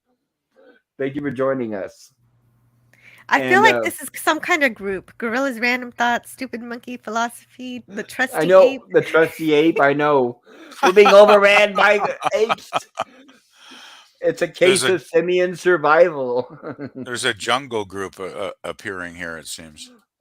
The trusty apes is wishing you all the best at Pop Culture Curator. Thank you, trusty ape. Likewise.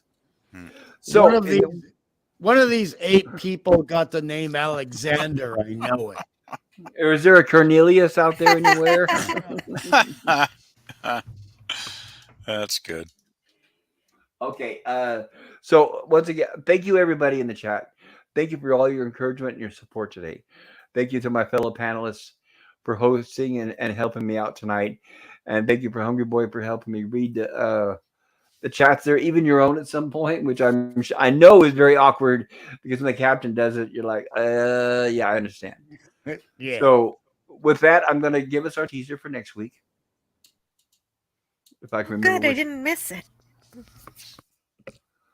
See, this one was Wish Upon a Star, right? Yes, correct. Okay, I'm looking. I'm trying to remember what did I name next week's episode. What's it? Oh, there it is. Ooh, hold on. It's got to be this one. Okay, I hope I picked the right. I can't believe I'm asking you guys this, but I should have named it a better title. But I think this is the one because of my favorite. I told you my cliffhanger was my favorite. So here we are, a preview for next week's episode. I hope to see you all there. Like I said, I will do an open stream tomorrow on horror movies. We'll talk about what our favorites are. And then Wednesday, Gorilla and I will get caught up with the good old castaways on Gilligan's Island. And hopefully this Good night. works. I got it through the thought machine. I want you to get rid of it. Nope, I picked the wrong one. Let's turn back before it's too late. I did pick the wrong one. Oops. Yeah. What is the one? I'm just trying to find it here. Isn't the I have next it in one my. Well, I have it in my folder. the raft? Is the raft the next one?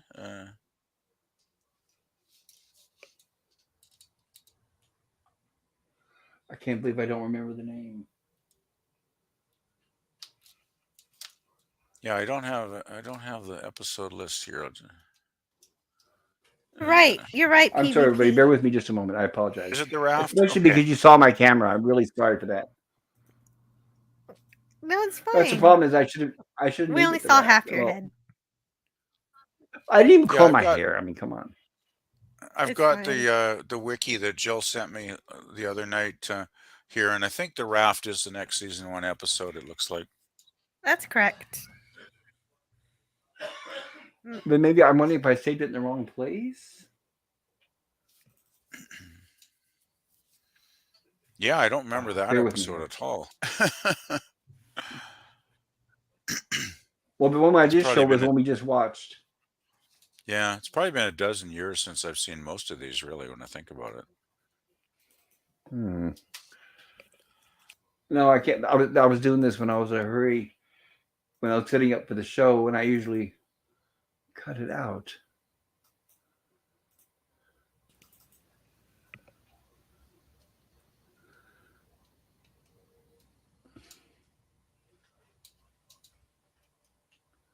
Ah. Oh, I think I have it. Nope. The problem is that it looks like I saved it in the wrong location on my computer, and I don't remember the name that I saved it under.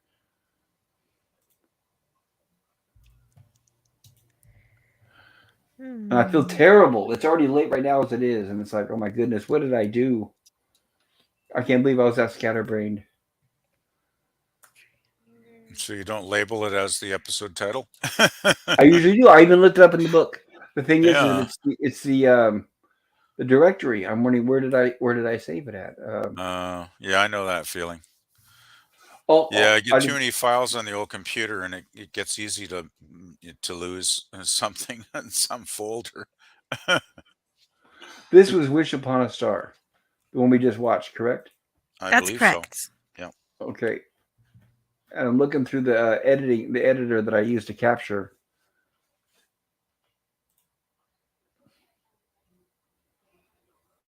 And I know I saved it. I'm wondering if maybe something happened with the program. Sorry, bear with me here.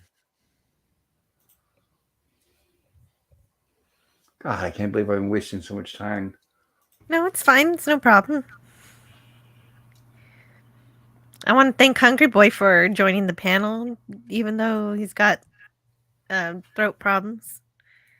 It's very awesome. Oh wait. Oh, I see. I named it the wrong name, Thank you, Jill. but I Thank did you. find it. No. I did find it. Oh, good. I misnamed it. Okay, if I got this right. Yes. You're welcome. And this should be it, everybody.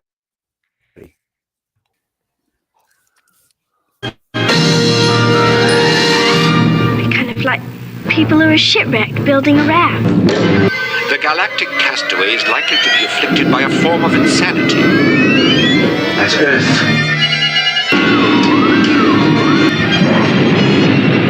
It is force alone which can help galactic castaways recover their sanity. Danger! Meteor storm.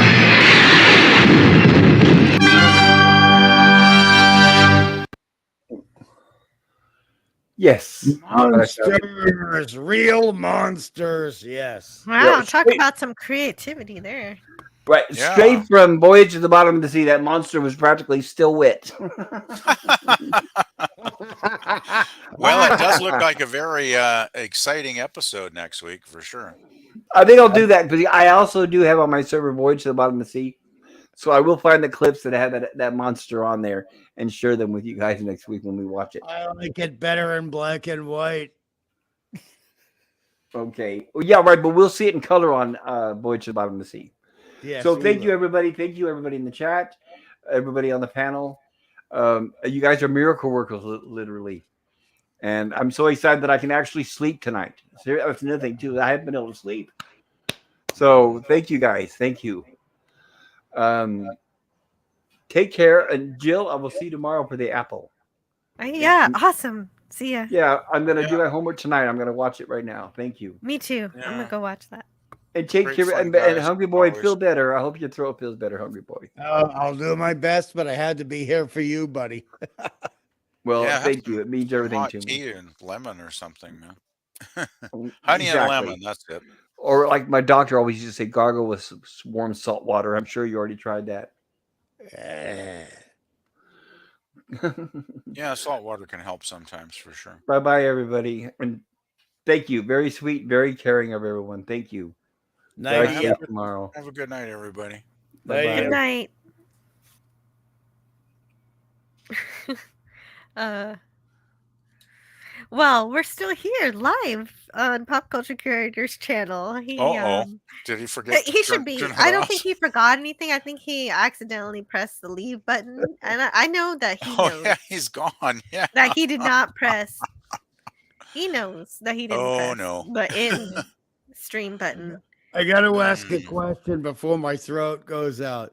Now, Jill, you and I are Event Horizon buddies, okay? Yeah, you remind me of that movie all the time. Thank you so much. That's most people would not consider that a compliment, but I do. But the thing is, no, I consider that a very, very great compliment. I consider myself the Sean Pertwee character in most things. But the thing is, did you like the mummy character in tonight's episode? Did you appreciate the the creepiness, but the body language of it, the way it walked, the way it held its hands down at its sides? Yeah, I loved that it seemed like a pure kind of mummy that when you think of a mummy, how is it going to act? It's going to be this. But it's an alien, so that was a fun twist on it, and it explained why it had such a specific need to have the machine because it was his. Exactly. And the other thing I hope you recognize is the ship was burned probably from entry through the atmosphere and a crash, and the mummy was burned too, and there was a beautiful combination of that. It just felt right, visually. It just felt like people were paying attention when they made this episode. Yeah, they were. Although I do wonder, he was asleep, right?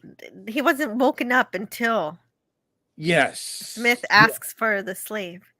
Yeah, that was what did it. Yeah. And that just made, for me as a kid, but also when I was 19 and I rewatched it, that made the episode more juicy for me. I don't know how to actually express it. Just like it was a very similar emotional situation as a viewer when in Wolf in the Fold, they're asking the computer for references, and they bring up Jack the Ripper and everything else, and emotionally that's the way I felt. I have to be right back. Oh, okay, sorry. Well, I wonder if Pop's going to come back and turn his stream off eventually. Well, he doesn't have to worry That's about pretty that. funny. I mean, Man. so many people on YouTube have forgotten and left their stream on. Oh, Apparently, yeah. I mean, even I've- Gary yeah. Nerdlotic apparently left his stream on for an hour and a half after he passed out. I've So seen it happen a few times for sure. Yeah. Sometimes for many hours. it doesn't matter. I Oh, mean, well. the whole thing is this episode is one of the best pieces of television we could ever ask for. Yeah. And It's a good one. Yeah. I hadn't seen it in like a dozen years or whatever. And rewatching it was really a treat because it was just like everything was good. Like it was so well crafted. Every aspect was really solid. And and no yeah. wastage, no padding. There's not 2 seconds wasted in the entire episode. Yeah, the pacing is great through the whole thing. Yeah, totally. And the lighting is sublime.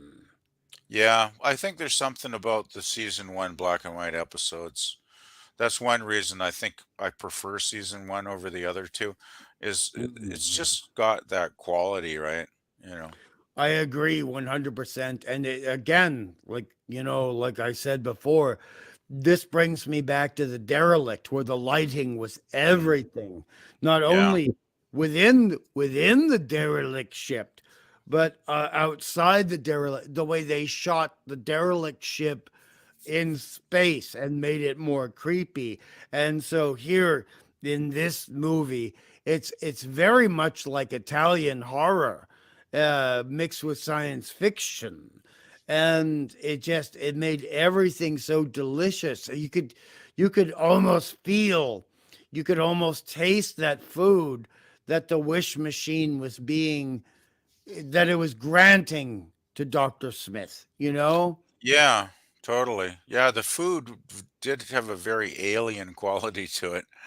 It was really very well done. You could feel the heat from that candelabra that he asked for. Oh yeah, yeah, It yeah. was Jonathan beautiful. was just really good in this one too. I thought he really gave a really solid performance as well. Well, the whole cast really. I mean, Professor Robinson had some lot of great dialogue as well. So Mm. And the other thing too, although we didn't get to really show it that much, because we have to do stills, we can't because of bloody YouTube. yeah, the copyright thing is a pain in the butt sometimes. We can't show the movement, right? Mm, And the mm. thing about the space mummy, I won't say rubberoid because I hate that word. It seems like a silly name. Yeah. He's a space mummy. The thing is, the way the actor moved when he was walking with those stiff legs, again going back to the polio thing, it was so terrifying, and he'd go,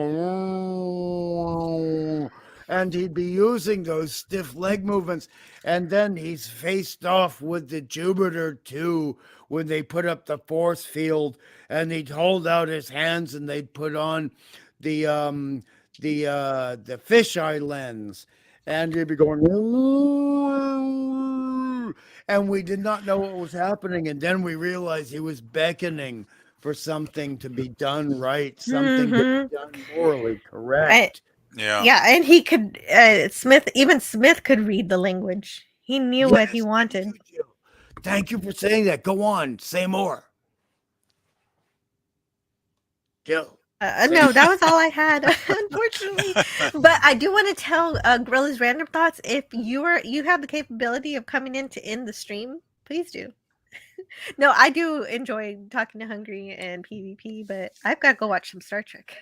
Oh Yeah. no! Bye bye, Jill. Bye bye. Yeah, I should head out too. I gotta get some food. No, and but I I gotta don't. get to sleep. Yeah, So, but it feels really weird to leave a live stream like No. from the Yeah. dead. it Like does if seem a little this, strange. we could all leave and it'll be fine. It'll kill itself in like 5 minutes. Yeah, well, it'll just have a lost in space. Oh, there's Gorilla. Yeah, Hello, I ended Gorilla. up Hey, with- Gorilla. Yeah, I was just waking back up and I was like, someone said, is Pop gonna come turn the stream back off or something? Yeah, Pop left us without turning off the stream. So, Alrighty, there, I'll end it. Night, everybody. okie doke. Good night. Yeah, good night, everybody.